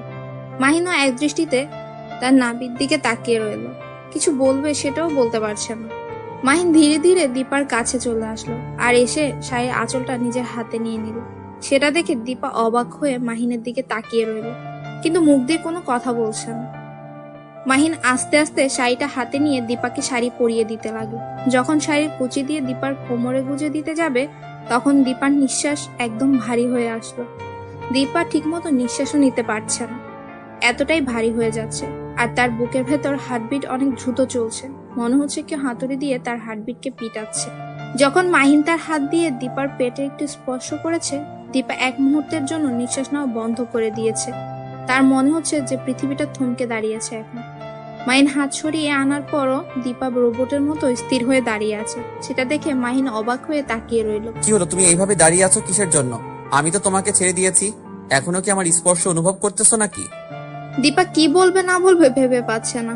দীপা একদম লজ্জায় পড়ে গেল। মাহিনের প্রশ্নের উত্তর কি দিবে সেটাই ভেবে পাচ্ছে না, তাই সেখান থেকে চুপচাপ সরে গিয়ে আয়নার সামনে দাঁড়িয়ে পড়লো। আর নিজেকে দেখতে লাগলো তার স্বামী আজকে প্রথম তাকে শাড়ি পরিয়ে দিল। সেটা দেখতে কেমন লাগে, আর তার স্বামী ঠিক মতো শাড়ি পরাতে পেরেছে কিনা সেটা পরীক্ষা করার জন্য। কি হলো, আমার প্রশ্নের উত্তর দিচ্ছ না যে? এইভাবে ওইখানে গিয়ে দাঁড়িয়ে পড়লে কিসের জন্য বলো? এখন প্লিজ যাও এখান থেকে। তুমি তো অনেক সুন্দর করে শাড়ি পরাতে পারো। কোথা থেকে শিখেছো এই শাড়ি পরানো? আমি তো কোথাও থেকে শিখিনি, তবে মুভিতে দেখেছিলাম তো, তাই একটু সেই হিসাবে তোমাকে পড়াতে চেষ্টা করলাম। কতটুকু ভালো হয়েছে জানি না। তার মানে তুমি মুভিতে যখন নায়িকাকে শাড়ি পরায় নায়ক, তুমি সেটা মনোযোগ দিয়ে তাকিয়ে থাকো নায়িকার পেটের দিকে, তাই তো? সেটা আবার আমি কখন বললাম? আমি তো এমনিতেই দেখতে দেখতে অভ্যাস হয়ে গেছে, তাই আর কি সেই অনুমান অনুযায়ী তোমাকে পড়িয়ে দিলাম। এর থেকে বেশি কিছু না। তুমি কি বলতেছো এসব? অনেক হয়েছে, এখন চলো বাইরে গিয়ে দেখি আম্মু কি করতেছে। হয়তো নাস্তা রেডি করতেছে, কিন্তু আমাদের ডাকতে পারতেছে না লজ্জার কারণে। কালকে যেটা করেছি সেটা তো পুরোপুরি দোষ তোমার। তুমি হুদাই যেখানে সেখানে যে কাজগুলো করো, তোমার সাথে তো বের হওয়া মুশকিল। কোথায় কি করে বসো। আচ্ছা হয়েছে, এখন চলো বাইরে গিয়ে দেখি আম্মুর কি অবস্থা জানতে হবে। আমরা তো ছোট মানুষ, ভুল স্বীকার করলে আম্মু মেনে নিবে, সমস্যা নেই। তোমার কি লজ্জা করতেছে না এখন আম্মুর সামনে যাইতে? তুমি এত বেহায়া হয়ে যাচ্ছ কেন দিন দিন, বুঝতেছি না। আমি আবার কখন ঠিক ছিলাম? আমি তো সব সময় এরকমই ছিলাম, তাই না আম্মু? এসব দেখতে দেখতে অভ্যস্ত। তার মানে তুমি আরো অনেক ছেলেকে এইভাবে আদর করে দিয়েছো, এইটাই তো, তাই না? আম্মু এসব দেখতে দেখতে অভ্যস্ত। আমি এটা আবার কখন বললাম? আর আমি ভুলেও কোনো ছেলের কাছে যাইনি, আর ছেলেকে স্পর্শ করা তো দূরের কথা। অনেক জ্ঞান দিয়েছো, আর নিতে চাচ্ছি না। এখন তাড়াতাড়ি চলো বাইরে গিয়ে দেখি কি অবস্থা। তারপর দীপা আর মাহিন দুজনে বাইরে চলে আসলো। এসে দেখে টেবিলের উপর সবকিছু রেডি করা আছে, কিন্তু আন্টিকে কোথাও দেখা যাচ্ছে না। মাহিন ভালো করে বুঝতে পারলো আন্টি কেন উধাও এখান থেকে। দীপা মাহিনের দিকে তাকিয়ে রয়েছে, কি বলবে বুঝতে পারছে না। তার আম্মু তার এই কাজের জন্যই এখন তাদের সামনে আসতে লজ্জা পাচ্ছে। এখানে দাঁড়িয়ে আছে কিসের জন্য? এই নাও, আমাকে আবার কিস করো যেখানে সেখানে, দেখবে যে আন্টি তাহলে এখানে চলে আসবে। কোথায় একটা সমাধান খুঁজবে, তা না করে আমাকে নিয়ে মজা নেওয়া হচ্ছে, তাই না? আচ্ছা, দেখতেছি কি করা যায়। এখানে তুমি চুপচাপ বসে থাকো, কোনো কথা বলবে না আমার সাথে এখন। কথাটা বলে মাহিন সেখান থেকে চলে গেল তার আন্টির রুমে গিয়ে দেখে তার আন্টি বিছানায় শুয়ে আছে, আর কার সাথে যেন কথা বলছে ফোনে। তাই একটু গলা ঝাঁকি দিয়ে মাহিন ভেতরে প্রবেশ করলো। সেতু বেগম মাহিনকে দেখে ফোনটা রেখে উঠে বিছানার উপর বসে পড়ল, আর মাহিনকে বিছানায় বসতে বলল তার কাছে। মাহিন লজ্জায় পড়ে গেল, কি বলবে ভেবে পাচ্ছে না। মাথা নিচু করে সেতু বেগমের পাশে বসে পড়লো মাহিন, কিন্তু মাহিন কি বলবে সেটাই ভেবে পাচ্ছে না, তাই চুপ করে রইল সে। আর তখনই দীপা সেই রুমে প্রবেশ করলো। মাহিন দীপার দিকে অবাক দৃষ্টিতে তাকিয়ে রইল। এই মেয়েটার আক্কেল জ্ঞান বলতে কিছুই নেই, এখন আবার সবাই একসাথে হয়েছে, এখন কি যে হবে বুঝতে পারছে না। মাহিন লজ্জায় মাথা নিচু করে রইল। আম্মু যা করছি, তুমি তার জন্য লজ্জা পাবে? আমরা ছোট, সেই হিসাবে যেটা করছি তুমি সেটা একটু ক্ষমার দৃষ্টিতে দেখবে, তা না করে অভিমান করে আছো, ব্যাপার কি? দীপার কথা শুনে দীপার আম্মু অবাক, তার সাথে মাহিন অনেকটা বেশি অবাক। কি বলতেছে দীপা, নিজেও জানে কি না। মাহিন সেখান থেকে সরে যেতে চাইলো, দীপা মাহিনের হাত ধরে সেখানে দাঁড় করিয়ে দিল। মাহিন অবাক দৃষ্টিতে দীপার হাতের দিকে তাকিয়ে আছে। মাহিন কাকে কি বলবে বুঝতে পারছে না, তাই চুপ করে সেখানে মাথা নিচু করে দাঁড়িয়ে রইল। সে লজ্জায় পড়ে গিয়েছে। তুমি কথা বলো, আমি বাহিরে তোমার জন্য অপেক্ষা করতেছি। আমার খুব ক্ষুধা পেয়েছে, আমি কিছু খেয়ে নেব তাড়াতাড়ি। তুমি যে এত বাহানা করতে জানো সেটা আজকে ভালো করে বুঝতে পারলাম। এখন চুপচাপ এখানে বসে থাকো, কোনো কথা বলবে না। সত্যি বলতেছি, আমার অনেক ক্ষুধা লেগেছে। এমনিতে অসুস্থ থেকে সুস্থ হয়েছি, এখন তো একটু ক্ষুধা বেশি থাকবে, তাই না আন্টি? আচ্ছা, অনেক ড্রামা করলে। তোমরা দুজনে এখন চলো গিয়ে নাস্তা সেরে নেওয়া যাক। তারপর তিনজন গিয়ে নাস্তার টেবিলে বসে পড়লো। সবাই একসাথে অনেক মজা করে নাস্তাও করে নিল। তারপর দীপা সেতু বেগমকে বলে যে আজকে তারা সারাদিন বাইরে ঘোরাফেরা করবে, বাইরেই নাস্তা করবে, বাইরেই সবকিছু করবে, সন্ধ্যার পর বাসায় ফিরবে। তাদের জন্য আজ যেন কোনো রান্না বাড়িতে না করা হয়। কথাটি বলেই দীপা মাহিনের হাত ধরে বাসা থেকে বেরিয়ে গেল। বাসা থেকে বেরিয়ে একটা রিক্সা দেখতে পেল, সেই রিক্সাতেই উঠে সারা শহরে ঘোরার জন্য রিক্সাওয়ালাকে কন্ট্যাক্ট করে নিল। রিক্সাওয়ালাও রাজি হয়ে গেল। তারপর রিক্সাওয়ালা তাদেরকে নিয়ে ঘুরতে লাগলো অজানা গন্তব্য। যেখানে দীপা যেতে চাইছে রিক্সাওয়ালা ঠিক সেখানেই নিয়ে যাচ্ছে।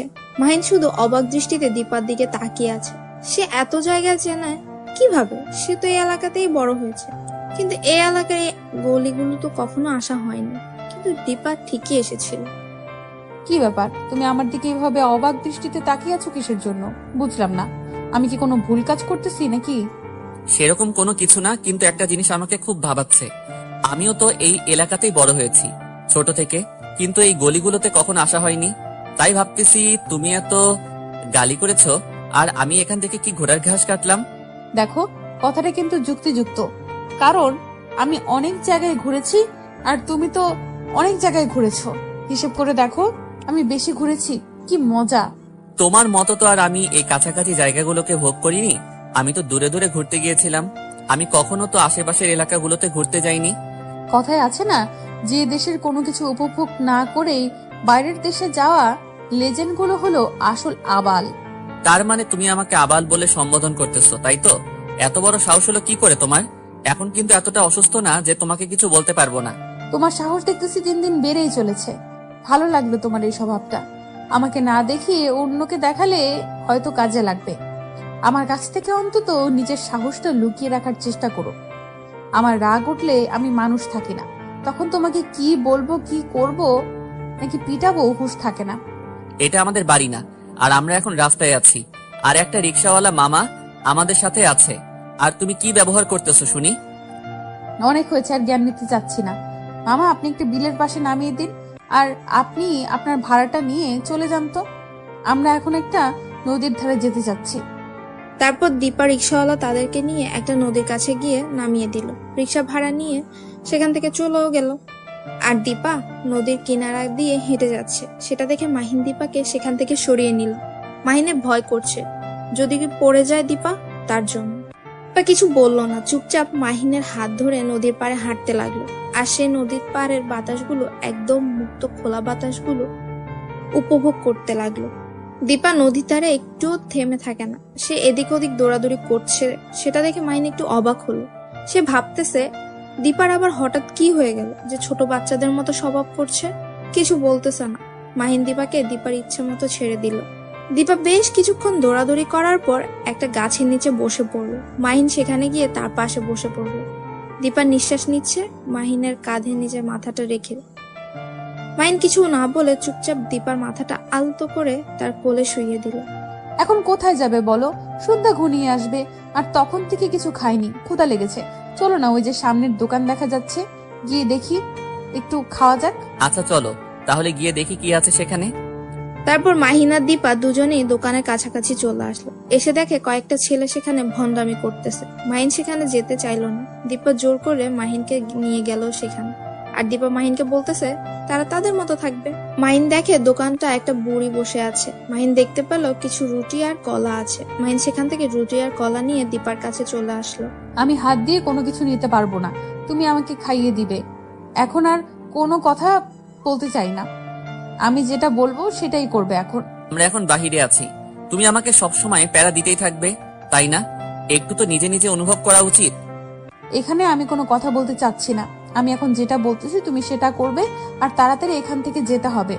দেখো ছেলেগুলো আমার দিকে কিভাবে তাকিয়ে আছে, ইচ্ছে করতেছে জুতা পেটা করে দিই। এই জন্যই তো বললাম এখানে না থেকে চলো আমরা অন্য কোথাও গিয়ে নাস্তা করি। তুমি বললা এখানেই করবে, এখন আমার কি করার? তুমি যদি সাহস পাও বলো, তাহলে দেখো আমি গিয়ে ছেলেগুলোকে জুতা পেটা করে আসি, দেখবে আমার সাহস কত দূর। হয়েছে, থাক, আর সাহস দেখাতে হবে না। আমি কোন ঝামেলায় জড়াতে চাচ্ছি না। তুমি বললে অবশ্যই তাদের সাথে ঝামেলায় জড়াতে পারি, কিন্তু এখন কোনোভাবেই পসিবল না।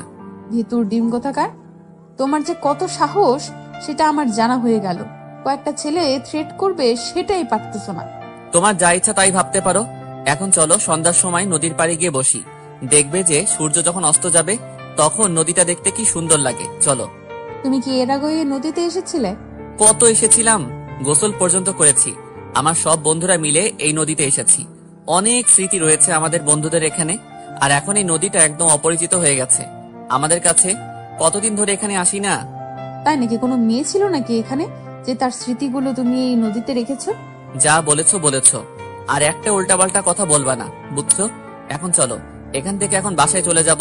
তোমাকে যতক্ষণ এখানে নিয়ে থাকবো ততক্ষণ তুমি নানা ধরনের প্রশ্ন শুরু করবে আমাকে।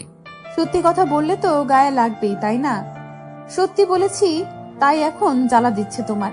থাক, কিছু বলবো না। সত্যি কি বলতেছো তুমি? তুমি তো মিথ্যা বলতেছো, তার জন্য আমার গায়ে লাগতেছে।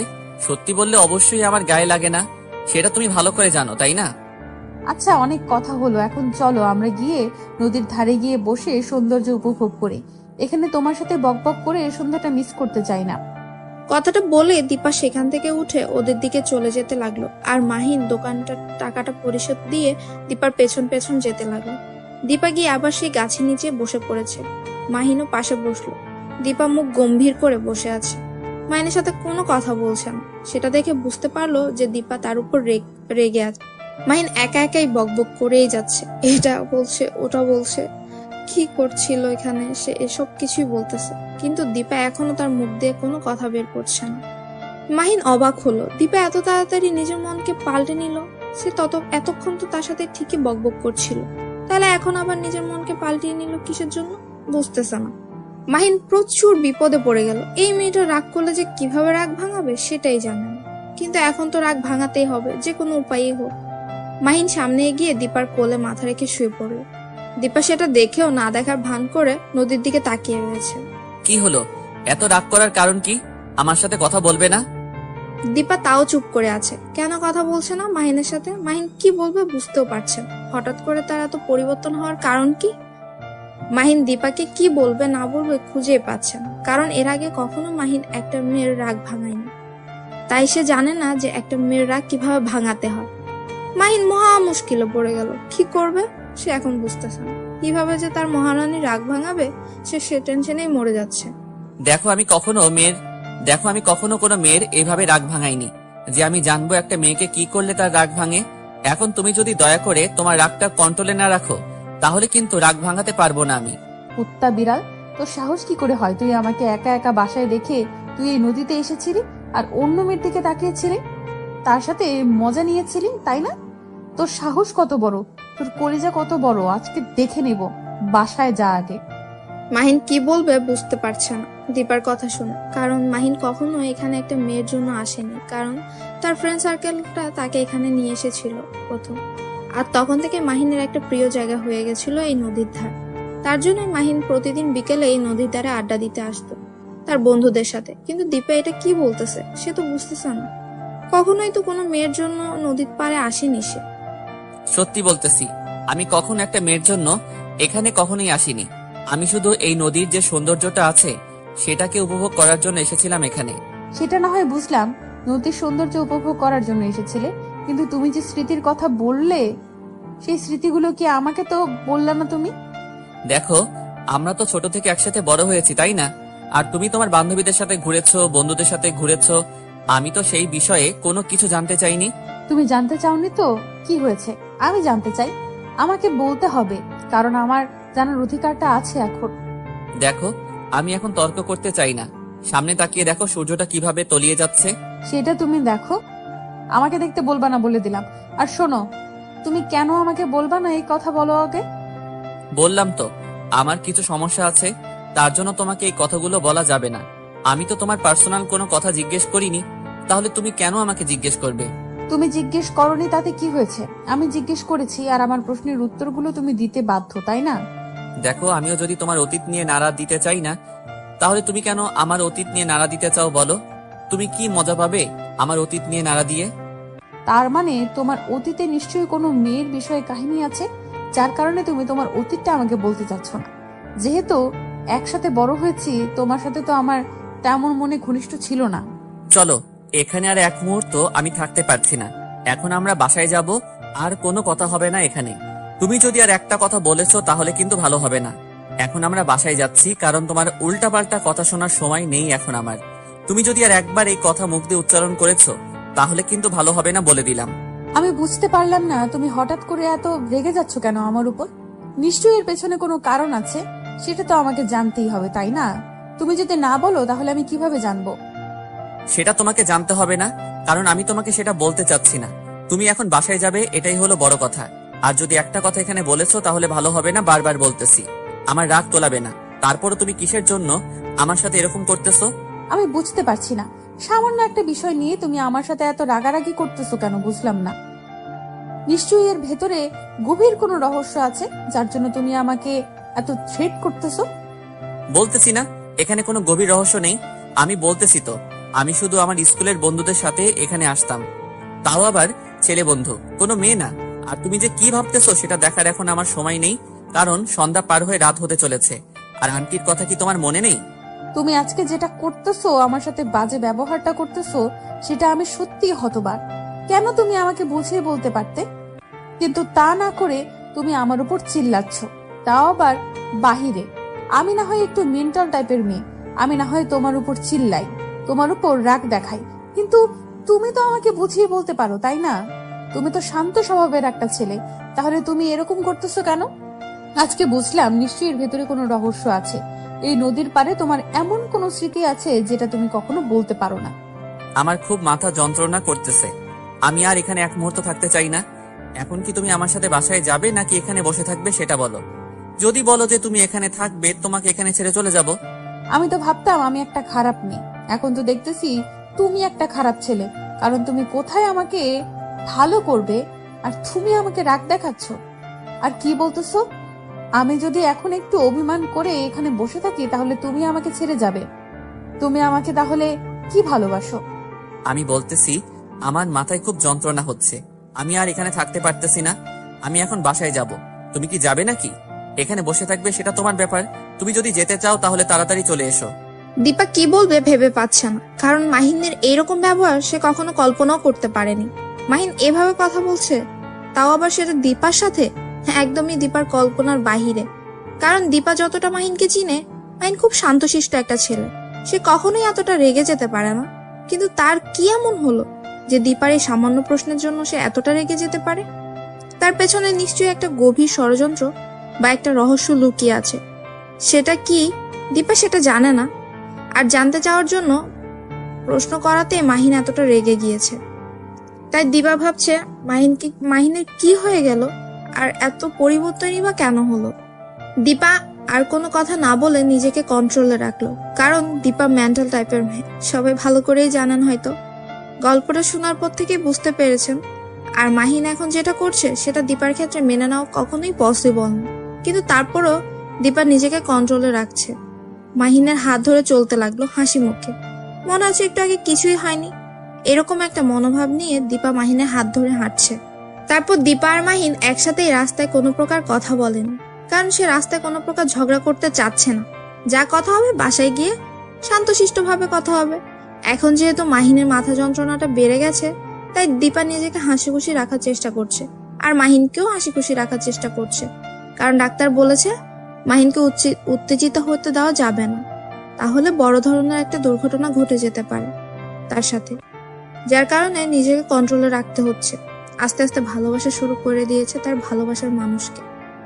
সে চায় না তার ভালোবাসার মানুষের কোনো ক্ষতি হোক, সে ক্ষতি হতে দিতে পারে না। তারপর একটা রিক্সা করে সন্ধ্যাটা উপভোগ করতে করতে দীপা আর মাহিন দুজনেই হাসি খুশি ভাবে বাসায় ফিরে আসলো। তাদের হাসি দেখে সেতু বেগমের মনে প্রশান্তি বিরাজ করতে লাগলো। কি ব্যাপার, তোমরা তাড়াতাড়ি চলে আসলে যে? আমি তো ভেবেছিলাম অনেক রাত হবে আর আমাকে অনেক রাত তোমাদের জন্য অপেক্ষা করতে হবে, কিন্তু তো আমার ভাবনা ভুল করে দিয়ে তোমরা সন্ধ্যার মধ্যেই বাসায় ফিরে আসলে। ব্যাপার কি, এত তাড়াতাড়ি তোমাদের ঘোরাঘুরি শেষ? আসলে আন্টি হয়েছে কি, আমার মাথায় যন্ত্রণা করতেছে তো তার কারণে চলে আসলাম। বাইরে থাকতে ইচ্ছা করতেছে না, এমনিতেই যানবাহনের যত শব্দ সব মাথার ভিতরে লাগতেছে, তার জন্য বাসায় ফিরে আসলাম। কি বলতেছো তুমি? তোমার মাথার যন্ত্রণা হচ্ছে? তুমি গিয়ে বিশ্রাম নাও, আর তোমাকে দাঁড়িয়ে থাকতে হবে না এখানে। আর হ্যাঁ, আর কখনো আমাকে আন্টি বলে ডাকবে না, এখন থেকে আম্মু ডাকবে। আমারও তো ইচ্ছে করে যে তোমার মুখ থেকে আম্মু ডাক শোনার, তাই না? আচ্ছা, তাহলে এরপর থেকে আন্টি না ডেকে আম্মু বলে ডাকবো, সমস্যা নেই। এখন তাহলে আমি একটু রুমে যাচ্ছি, আমার কেমন জানি মাথায় খুব যন্ত্রণা হচ্ছে, হয়তো বিশ্রাম নিলে ঠিক হয়ে যাবে। আর আমার কি ওষুধ বাসায় আছে? তোমার রুমে আমি একটু আগে ওষুধ রেখে আসলাম। একবার তোমার রুমে গিয়েছিলাম, গিয়ে দেখি তোমার ওষুধ শেষ হয়েছে, তাই আমি একটু বাইরে গিয়েছিলাম একটু কাজে, সেখান থেকে ফেরার পথে তোমার জন্য ওষুধগুলো নিয়ে এসেছি। যাও, সেখান থেকে কিছু ওষুধ খেয়ে নাও। আচ্ছা, আমি তাহলে রুমে যাচ্ছি। দীপা, তুমি আম্মুর সাথে কথা বলো, তার সাথে রান্নার কাজে সাহায্য করো, আমি একটু বিশ্রাম করি। তারপর খাবার সময় আমাকে ডেকে নিয়ে এসো, সবাই একসাথে খাবার খাবো। দীপা মাহিনের সাথে কোনো কথা বলল না। মাহিন সেখান থেকে চলে গেল। দীপা গম্ভীর হয়ে গিয়ে তার আম্মুর কাছে বসে পড়ল। তার আম্মু বুঝতে পারলো তার মেয়ের মন প্রচুর পরিমাণ খারাপ, কারণ তার চোখ দেখে আর মুখ দেখে স্পষ্টভাবে বোঝা যাচ্ছে সেতু বেগমের মনের ভেতর শান্তিটা মুহূর্তের মাঝে বিলীন হয়ে গেল। সেতু বেগম দীপাকেই প্রশ্ন জিজ্ঞেস করবে সেটাই খুঁজে পাচ্ছে না, কারণ কি নিয়ে যে তার মন খারাপ তা তো সেতু বেগম জানেই না। তাই সেতু বেগম যে তাকে কি প্রশ্ন করবে সেটাই ভাবছে। সেতু বেগম তার মেয়েকে দেখে তার কেমন জানি হতে লাগলো। কি ঘটে গেল তাদের সাথে? আজকে ঘুরতে গেল, তখন বলে গেল আজকে রাতে ডিনার করে বাসায় ফিরবে, কিন্তু সন্ধ্যার সময় ফিরে আসলো, আবার মন খারাপ। মাহিনের মাথা যন্ত্রণার ব্যাপার কি? কি ব্যাপার মামনি, তোমার কি হয়েছে? এরকম মুখ গম্ভীর করে বসে আছো কেন? কিসের জন্য? বাইরে কি কোনো ঝামেলা হয়েছে? না তো, বাইরে কি ঝামেলা হবে? সব ঠিকঠাক আছে। আমি কোথায় মুখ গম্ভীর করে বসে আছি? এমনিতেই বাইরে থেকে আসলাম, চুপচাপ মেরে বসে আছি। এটা তোমার কাছে আবার গম্ভীর মনে হলো?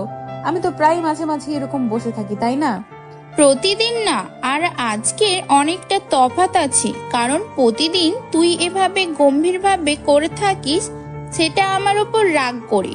কিন্তু আজকে তুই বাইরে গেলি ঘুরতে, দুজনে যাওয়ার সময় অনেক আনন্দ করে গেলে, আর ফিরে আসলি দুজনে মনোমালিন্য করে আসছিস। ব্যাপার কি?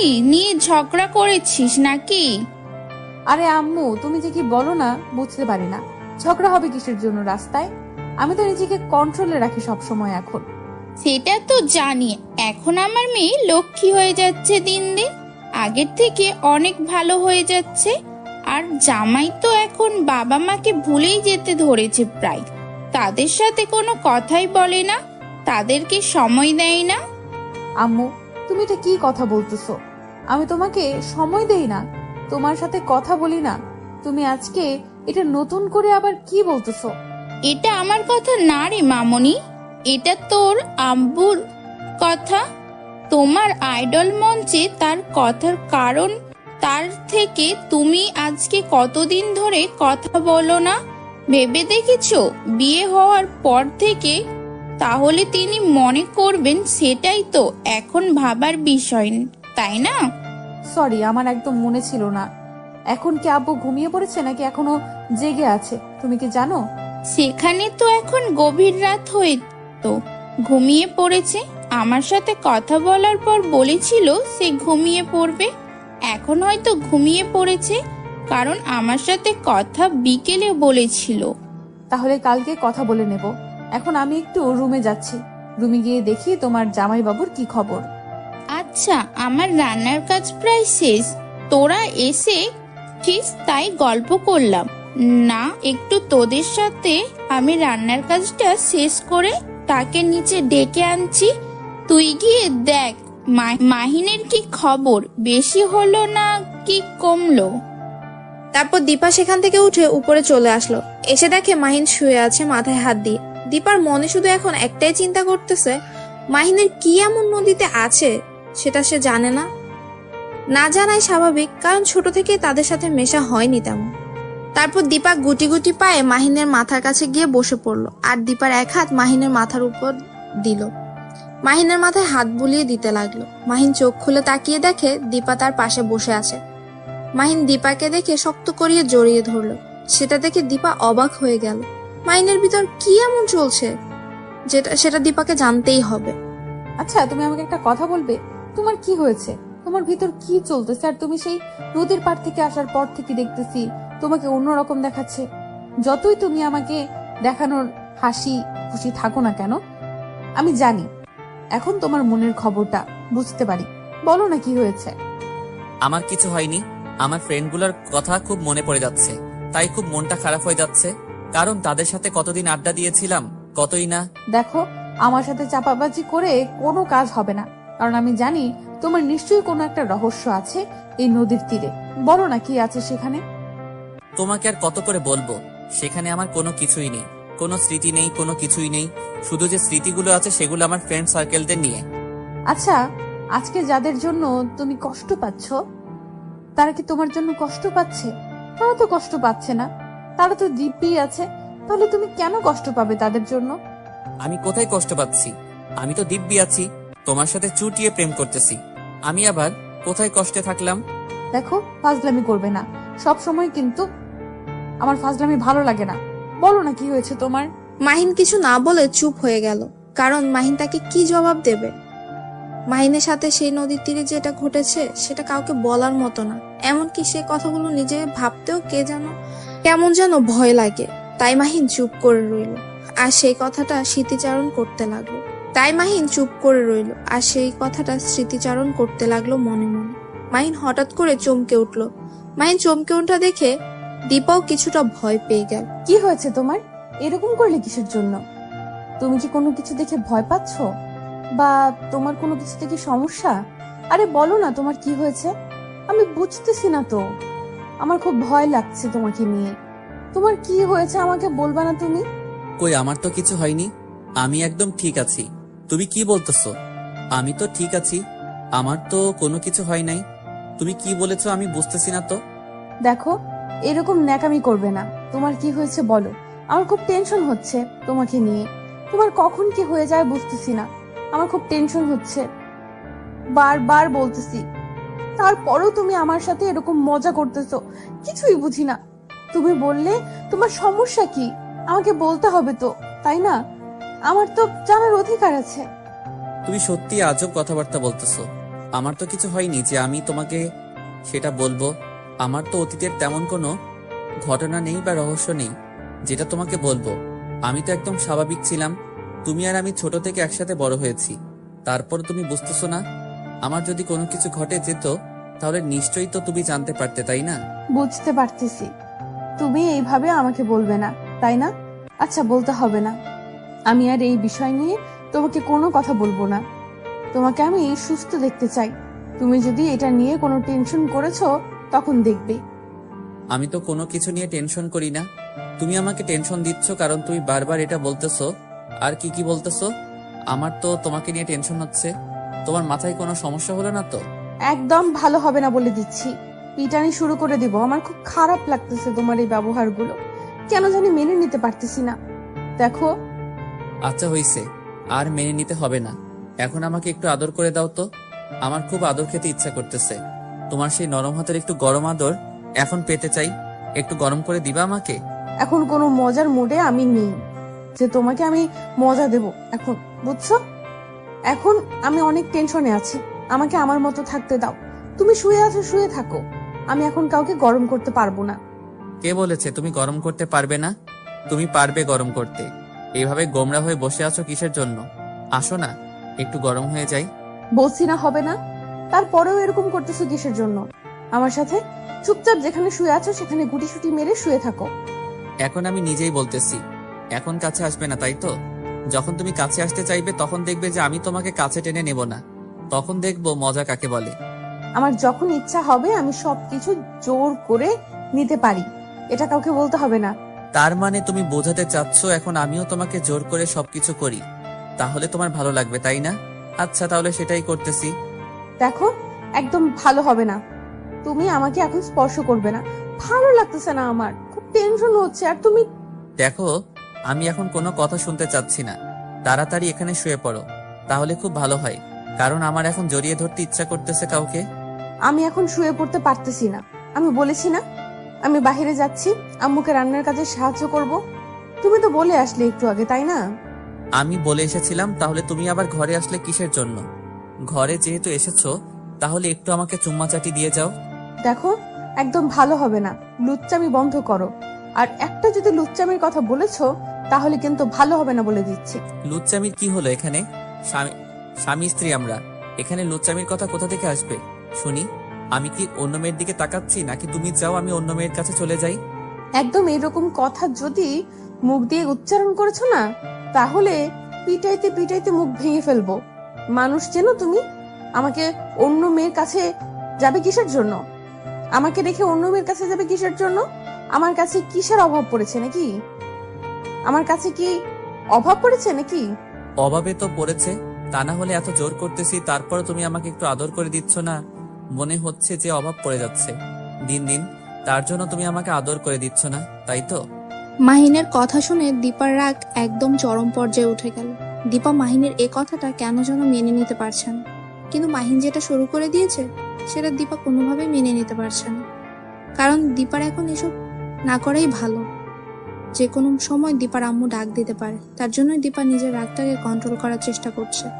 কিন্তু মাহিনের কথা শুনে আবার নিজের কন্ট্রোল হারিয়ে ফেলতেছে বারবার। হঠাৎ করে দীপা মাহিনের চুল হাতের মুঠোয় নিয়ে মাহিনের ঠোঁটে নিজের ঠোঁট বসিয়ে দিল। আর মাহিন একদম অবাক হয়ে চোখ বড় বড় করে দীপার দিকে তাকিয়ে রইল। মাহিন শুধু দীপার সাথে একটু মজা করছিল আর দীপাকে একটু রাগাচ্ছিল, কিন্তু দীপা যে বিষয়টা সিরিয়াসলি নিয়ে নেবে মাহিন কল্পনাও করতে পারেনি। আর মাহিন চেয়েছিল যে দীপাকে রাগিয়ে দিতে, আর দীপা নিজের কন্ট্রোল হারিয়ে ফেলে মাহিনের ঠোঁটে নিজের ঠোঁট বসিয়ে দিয়ে উড়াধুরা কিস করতে লাগলো। মাহিনও কম কিসের, মাহিনও শুরু করে দিল সবকিছু, কারণ তারা তো স্বামী স্ত্রী, তাদের তো সবকিছুই বৈধ, এখানে যা চলবে সবই বৈধ। তাই মাহিন নিজেকে কন্ট্রোল না করে নিজের বউকে ভালোবাসা দিতে ব্যস্ত হয়ে পড়লো। দীপা মাহিনের ঠোঁটের 12টা বাজিয়ে মাহিনের ঠোঁট ছেড়ে দিল। তারপর দীপা নিজের শরীর মাহিনের শরীরের উপর এলিয়ে দিল। এরপরও কি তুমি বলবে যে আমার মাঝে ভালোবাসার অভাব আছে? যদি আর কোনো দিন এই কথা বলেছো তাহলে দেখবে সেদিন তোমার কি অবস্থা করে ছেড়ে দেই। এটা কি করলে তুমি? তুমি আমার ঠোঁটের 12টা বাজিয়ে ছেড়ে দিলে। দেখো কি কামড়টা দিয়েছো, রক্ত বের হচ্ছে। রক্ত বেরোচ্ছে, ভালোই হচ্ছে, কারণ তোমার না খুব শখ আমার আদর খেতে। এখন দিলাম গরম করে, সারাদিন গরম থাকবে। কেমন হলো? তুমি আমার সাথে মজা করতেছো তাই না? আমার ঠোঁটের 12টা বাজিয়ে ছেড়ে দিবে, এখন আবার যাতা বলতেছো? অনেক হয়েছে, এখন যাও গোসল করে নাও। আর আমি দেখি আম্মুর রান্না কত দূর। আম্মুর নাকি রান্না প্রায় শেষ হয়েছিল, তাই আমাকে রুমে পাঠিয়ে দিয়েছিল তোমার সেবা করার জন্য। আর তুমি যেটা করতেছো আমার সাথে, সেটার বদলে যে তোমার কি করা উচিত। তাই নাকি? তাহলে আমার পায়ে ব্যথা করতেছে, আমার পা মালিশ করে দাও। আমার নাকি সেবা করার জন্য তুমি এখানে এসেছো, তাহলে এখানে বসে আছো কিসের জন্য? তুমি কি আমার উপর প্রতিশোধ নিচ্ছ নাকি? আমি যেটা করেছি তোমার সাথে তার কি উল্টো প্রতিশোধ নিচ্ছ এখন আমার ভালোবাসার দুর্বলতা নিয়ে? সেটা কেন হতে যাবে? আমি তো শুধু তোমার সাথে একটু ফান করলাম, আর তুমি তো দেখি সিরিয়াসলি কথাটা নিয়ে নিয়েছো। আমি এমনিতেই মজা করে বললাম তোমাকে। আচ্ছা অনেক হয়েছে, এখন যাও গিয়ে গোসলটা করে নাও। আমি আম্মুর কাছে গিয়ে দেখি রান্না কত দূর, আমার খুব ক্ষুধা লেগেছে। আমার তো আর কোনো কাজ নেই, সকালে গোসল করি, রাতে গোসল করি, যখন বলবে তখন আমি গোসল করব, তাই না? আমি বুঝলাম না তুমি এরকম কেন এত নোংরা হয়ে থাকো, কিসের জন্য? তুমি বাহিরে কতক্ষণ ঘোরাঘুরি করলে, নদীর ধারে গেলাম, কত ধুলো বালি জমে আছে, আর তুমি এখন বলতেছো গোসল করবে না? এটা কি করে হয়? দেখো, এই নোংরা মানুষটার সাথে তোমাকে সারা জীবন কাটাতে হবে। এখন যদি ইচ্ছা হয় তাহলে থাকো, না হলে চলে যেতে পারো তোমার রুমে। যাও, আমি আমার রুমে আছি। আচ্ছা আমি বাইরে যাচ্ছি এখন, এসে যেন দেখি গোসল করো নাই, তারপর দেখবে কি করি। এখন কিছু করব না, বোঝো না? এখন আমি বাইরে যাচ্ছি, এখন আর কারোর সাথে কথা বলার ইচ্ছে নেই আমার। এখন আমিও কারোর সাথে কথা বলতে চাই না, এখন আমি একা থাকতে চাই। এখানে এসে বকবক করার কি আছে? আমি তো তার কথা শুনি না, আমি কানে তুলে দিয়েছি। ভালো হবে না বলে দিচ্ছি, তুমি যদি আরেকবার আমার সাথে এরকম করেছো তাহলে সত্যি সত্যি কিন্তু কি যে করব বুঝতেছি না, তাই চুপ থাকো। মাহিন চুপ করে রইল, আর কোনো কথা বলল না। দীপাও রুম থেকে বেরিয়ে গেল। সেতু বেগম রান্নার কাজ শেষ করে টেবিলের উপর সবকিছু সাজিয়ে রাখছে, আর তার মেয়েকে দেখে কিছু বলল না, চুপচাপ তার মতো কাজ করে যাচ্ছে। সেটা দেখে দীপা বুঝতে পারলো তার আম্মু নিশ্চয়ই কোনো একটা কারণে তার উপর একটু রেগে আছে। কি করলে আবার দীপা যে তার আম্মু তার উপর রেগে গিয়েছে? দীপা কথাটা ভাবতেছে, কিন্তু খুঁজে পাচ্ছে না যে কি করবে। আবার তার জন্য তার আম্মু তার উপর রাগ দেখাচ্ছে, সেটাও তো খুঁজে পাচ্ছে না। দীপা এখন কি করা যায়? কথাটা মনে মনে ভাবতে ভাবতে দীপা তার আম্মুর সামনে গিয়ে দাঁড়িয়ে পড়লো। তার আম্মুকে কোনো কাজ করতে দিচ্ছে না সে। এখন আমার এখানে এসে লাভ কি? আমার তো রান্নার কাজ শেষ, তাই না? তুই কেন আসছিস? তোর জামাইয়ের কাছে থাক, আমার এখানে আসার কি দরকার ছিল? তার কাছেই থাক, এখন তো আমাদের লাগে না তোকে। ও আচ্ছা, তাহলে এই ব্যাপার। আগে বলবা না, আমার তো ফোন ছিল না, কারণ তোমার জামাইয়ের সেবা করলাম। সেবা করছিস, ভালো কাজ করছিস। এখন যা, গিয়ে তাড়াতাড়ি ফ্রেশ হয়ে নিচে আয়, একসাথে সবাই নাস্তা করব। আমার খুব ক্লান্ত লাগছে, ঘুমিয়ে পড়বো। আমি পারবো না, তুমি গিয়ে তোমার জামাইকে ডেকে নিয়ে আসো। আমি পারবো না, আমার মেয়ের জামাই না, তোমার মেয়ের জামাই। তোমার ঠাকা, আমার ঠাকা না। বেশ রকম কথা বলতে পারবো না, যেটা বলছিস সেটাই কর। ভালো লাগছে না, বললাম না মাথার যন্ত্রণা করছে। আমারও আর একটু ভালো কথা হচ্ছে। তোর আব্বু ফাইনালি ডিসিশন দেবে কবে বাসায় আসবে। তাই নাকি? এত বড় খুশির সংবাদ তুমি এতক্ষণ পর আমাকে দিলে? এটা ঠিক না। আব্বু বাসায় আসতে চলেছে আর তুমি এখন আমাকে সেটা বলতেছো, তাই না? বললাম এটাই বেশি কারণ। তুই তো তোর আব্বুকে এখন ভুলে গিয়েছিস, তাই তোকে বলে লাভ কি? তার জন্যই বলিনি, এখন মনে হলো বলা উচিত, তাই বললাম। তোমার সাথে আমি ঝগড়া করে পারবো না, তার জন্য আমি চুপ হয়ে গেলাম। আমি উপরে যাচ্ছি, গিয়ে তোমার আদরের জামাইকে নিয়ে আসতেছি। তুমি সবকিছু রেডি করো, আমি আর তোমাকে ডিস্টার্ব করতে চাচ্ছি না। কথাটা বলে দীপা রুমের ভেতর চলে আসলো। রুমে এসে দেখে মাহিন রুমের ভেতর নাই। গেল কোথায়? বাথরুমে গিয়ে দেখে বাথরুমেও নাই। তাহলে আবার গেল কোথায়? দীপা মাহিনের রুমে গিয়ে দেখলো, হয়তো ভেবেছে কোনো কাজের জন্য যেতে পারে, কিন্তু তার রুমে গিয়ে দেখলো সেখানেও মাহিন নেই। এবার দীপার খুব সন্দেহ হতে লাগলো, সে আবার কোথায় চলে গেল এভাবে হঠাৎ করে। দীপা আস্তে আস্তে ছাদের দিকে পা বাড়াতে লাগলো, হয়তো ঘুরতে গিয়েছে একটু হালকা। দীপা ছাদে গিয়ে দেখে যেটা ভেবেছিল সেটাই ঠিক। মাহিন ছাদের এক সাইডে গিয়ে দাঁড়িয়ে আছে আকাশের দিকে তাকিয়ে। কি হলো, তুমি এখানে দাঁড়িয়ে আছো কিসের জন্য এই রাতের বেলায় ছাদে? আর তোমার কি কোনো বিষয় নিয়ে মন খারাপ? না, আমার তো মন খারাপ না, এমনিতে আসলাম রাতটা উপভোগ করার জন্য। তার জন্য অনেকদিন থেকে তো রাতে ছাদে আসি না, তাই আজকে আসলাম। যেটা তো খাওয়া দাওয়া শেষ করে দুজনে একসাথে আসতে পারতাম, তাই না? তুমি আমাকে না বলে একা একা এখানে চলে এসেছো, আর আমি তোমাকে সারা বাড়ি খুঁজতেছি। আচ্ছা তাহলে চলো এখন নিচে যাই। আর এখানে থেকে লাভ কি বলো, গিয়ে খাওয়া দাওয়া শেষ করে নেই। আমি বুঝতেছি না তোমার মনের বিষয়টা, কারণ তোমাকে আমি যখনই দেখেছি তখনই তোমাকে উদাসীন দেখাচ্ছে। ব্যাপার কি, তোমার কি হয়েছে আমাকে বলবে তো, তাই না? আরে পাগলি, আমি একদম ঠিক আছি, আমার তো কিছু হয়নি। তুমি অযথা আমাকে নিয়ে টেনশন করতেছো। দেখো, তুমি আমার থেকে অনেক কিছু লুকিয়ে রাখতেছো, আমি সেটা তোমার চোখ দেখে বুঝতে পারতেছি। কারণ আমিও তোমার চোখ দেখে সবকিছু এখন বলে দিতে পারি তোমার মনের ভিতর কি চলতেছে। তাই আমার থেকে প্লিজ আর কিছু লুকিয়ে রেখো না, যা আছে তোমার মনের ভেতর আমাকে বলো প্লিজ। দেখো, আমার মনের ভেতর কিছু নেই, তুমি এখন চলো আমার সাথে নিচে গিয়ে সবাই একসাথে খাবো। হয়তো আম্মু আমাদের জন্য অপেক্ষা করতেছে আর আমরা এখানে গল্প করতেছি, এটা ঠিক না। তোমার কি হয়েছে সেটা আমাকে বলে যাচ্ছ না, বুঝলাম না। তুমি কেন এরকম করতেছো আমার সাথে? প্লিজ বলো না, তুমি কেন আমার সাথে এমন করো? তুমি এভাবে বলতেছো কিসের জন্য? সত্যি আমার কিছু হয়নি, আমি এমনিতেই আছি তো, তাই না? আর আমি উদাসীন থাকতে চাই, তোমার সাথে তো গল্প করতেছি, ঠিক মতো হাসিভাবে থাকতেছি, তাই না? তারপরও আমার উদাসীনতার কি দেখলে তুমি? আচ্ছা নিচে চলো। আর হ্যাঁ, একটা কথা, কালকে আব্বুর ডিসিশন ফাইনাল করবে কবে তিনি বাসায় ফিরবে। কি মজা হবে, তাই না? কতদিন পর আব্বু আসবে। সত্যি বলছো? কবে আসবে সেটা কি বলেনি নাকি? এখনো তোমার সাথে কথা হয়নি? আম্মু তোমাকে যা বলছে সেটাই নিয়ে লাফাচ্ছে। ওয়েট, তুমি কি করে জানলে যে আমি আব্বুর সাথে কথা বলি না? তোমার সাথে কি তাহলে আব্বুর নিয়মিত কথা হয় নাকি? আমার সাথে তো নিয়মিতই কথা হয়, আমরা এমনও দিনে 2-3 বার কথা বলি, অনেক আড্ডা দেই। তোমাকে বলবো কিসের জন্য? তোমাকে বলে তো লাভ নেই। কি বলতেছো তুমি? দিনে 2-3 বার কথা বলো আর আমাকে তুমি একবারও জানাও না, তাই না? আর আমি তোমার জন্য আব্বুর সাথে কথা বলতে ভুলে গিয়েছি। আমাকে যে কি বকা দিবে এবারে সে। অনেক হয়েছে, এখন চলো তাড়াতাড়ি এখান থেকে চলে যেতে হবে। আম্মু আমাদের জন্য অপেক্ষা করতেছে, আম্মু আমাদের জন্য কত অপেক্ষা করতেছে, আর তুমি এখানে বসে বসে উল্টাপাল্টা কথা বলতেছো। দীপা আর কিছু না বলে চুপচাপ মাহিনের হাত ধরে নিচে নেমে আসলো। নিচে এসে দেখে তার আম্মু খাবার টেবিলে গালে হাত দিয়ে বসে আছে। সেটা দেখে দীপা আর মাহিন বুঝতে পারলো যে তাদের জন্যই হয়তো অপেক্ষা করছে। তারা ওখানে গিয়ে গল্প করছে। এবার না জানি কি কি শুনতে হবে তাদেরকে, তার জন্য প্রস্তুতিও তো নিতে লাগলো দুজন। দীপা আর মাহিন দুজনেই ভয়ে ভয়ে তার আম্মুর সামনে গিয়ে দাঁড়িয়ে পড়লো। সেতু বেগম তাদেরকে কিছু না বলে চুপচাপ খাবারগুলো তাদের দিকে এগিয়ে দিল। তারা বুঝতে পারছে না যে একটু পর কি শুরু হতে যাচ্ছে। সেতু বেগম কিছু বললো না, তাদের সাথে তাদেরকে কি বা বলবে? তারা তো নতুন দম্পতি, তাদের তো আলাদাভাবে ছেড়ে দিতেই হবে, কথা শোনালে তো আরো হবে না। সেতু বেগম চুপচাপ তার ইচ্ছা মতো খাবারগুলো তাদেরকে বেড়ে দিচ্ছে আর নিজেও খাচ্ছে, কোনো কথা বলছে না এ বিষয় নিয়ে।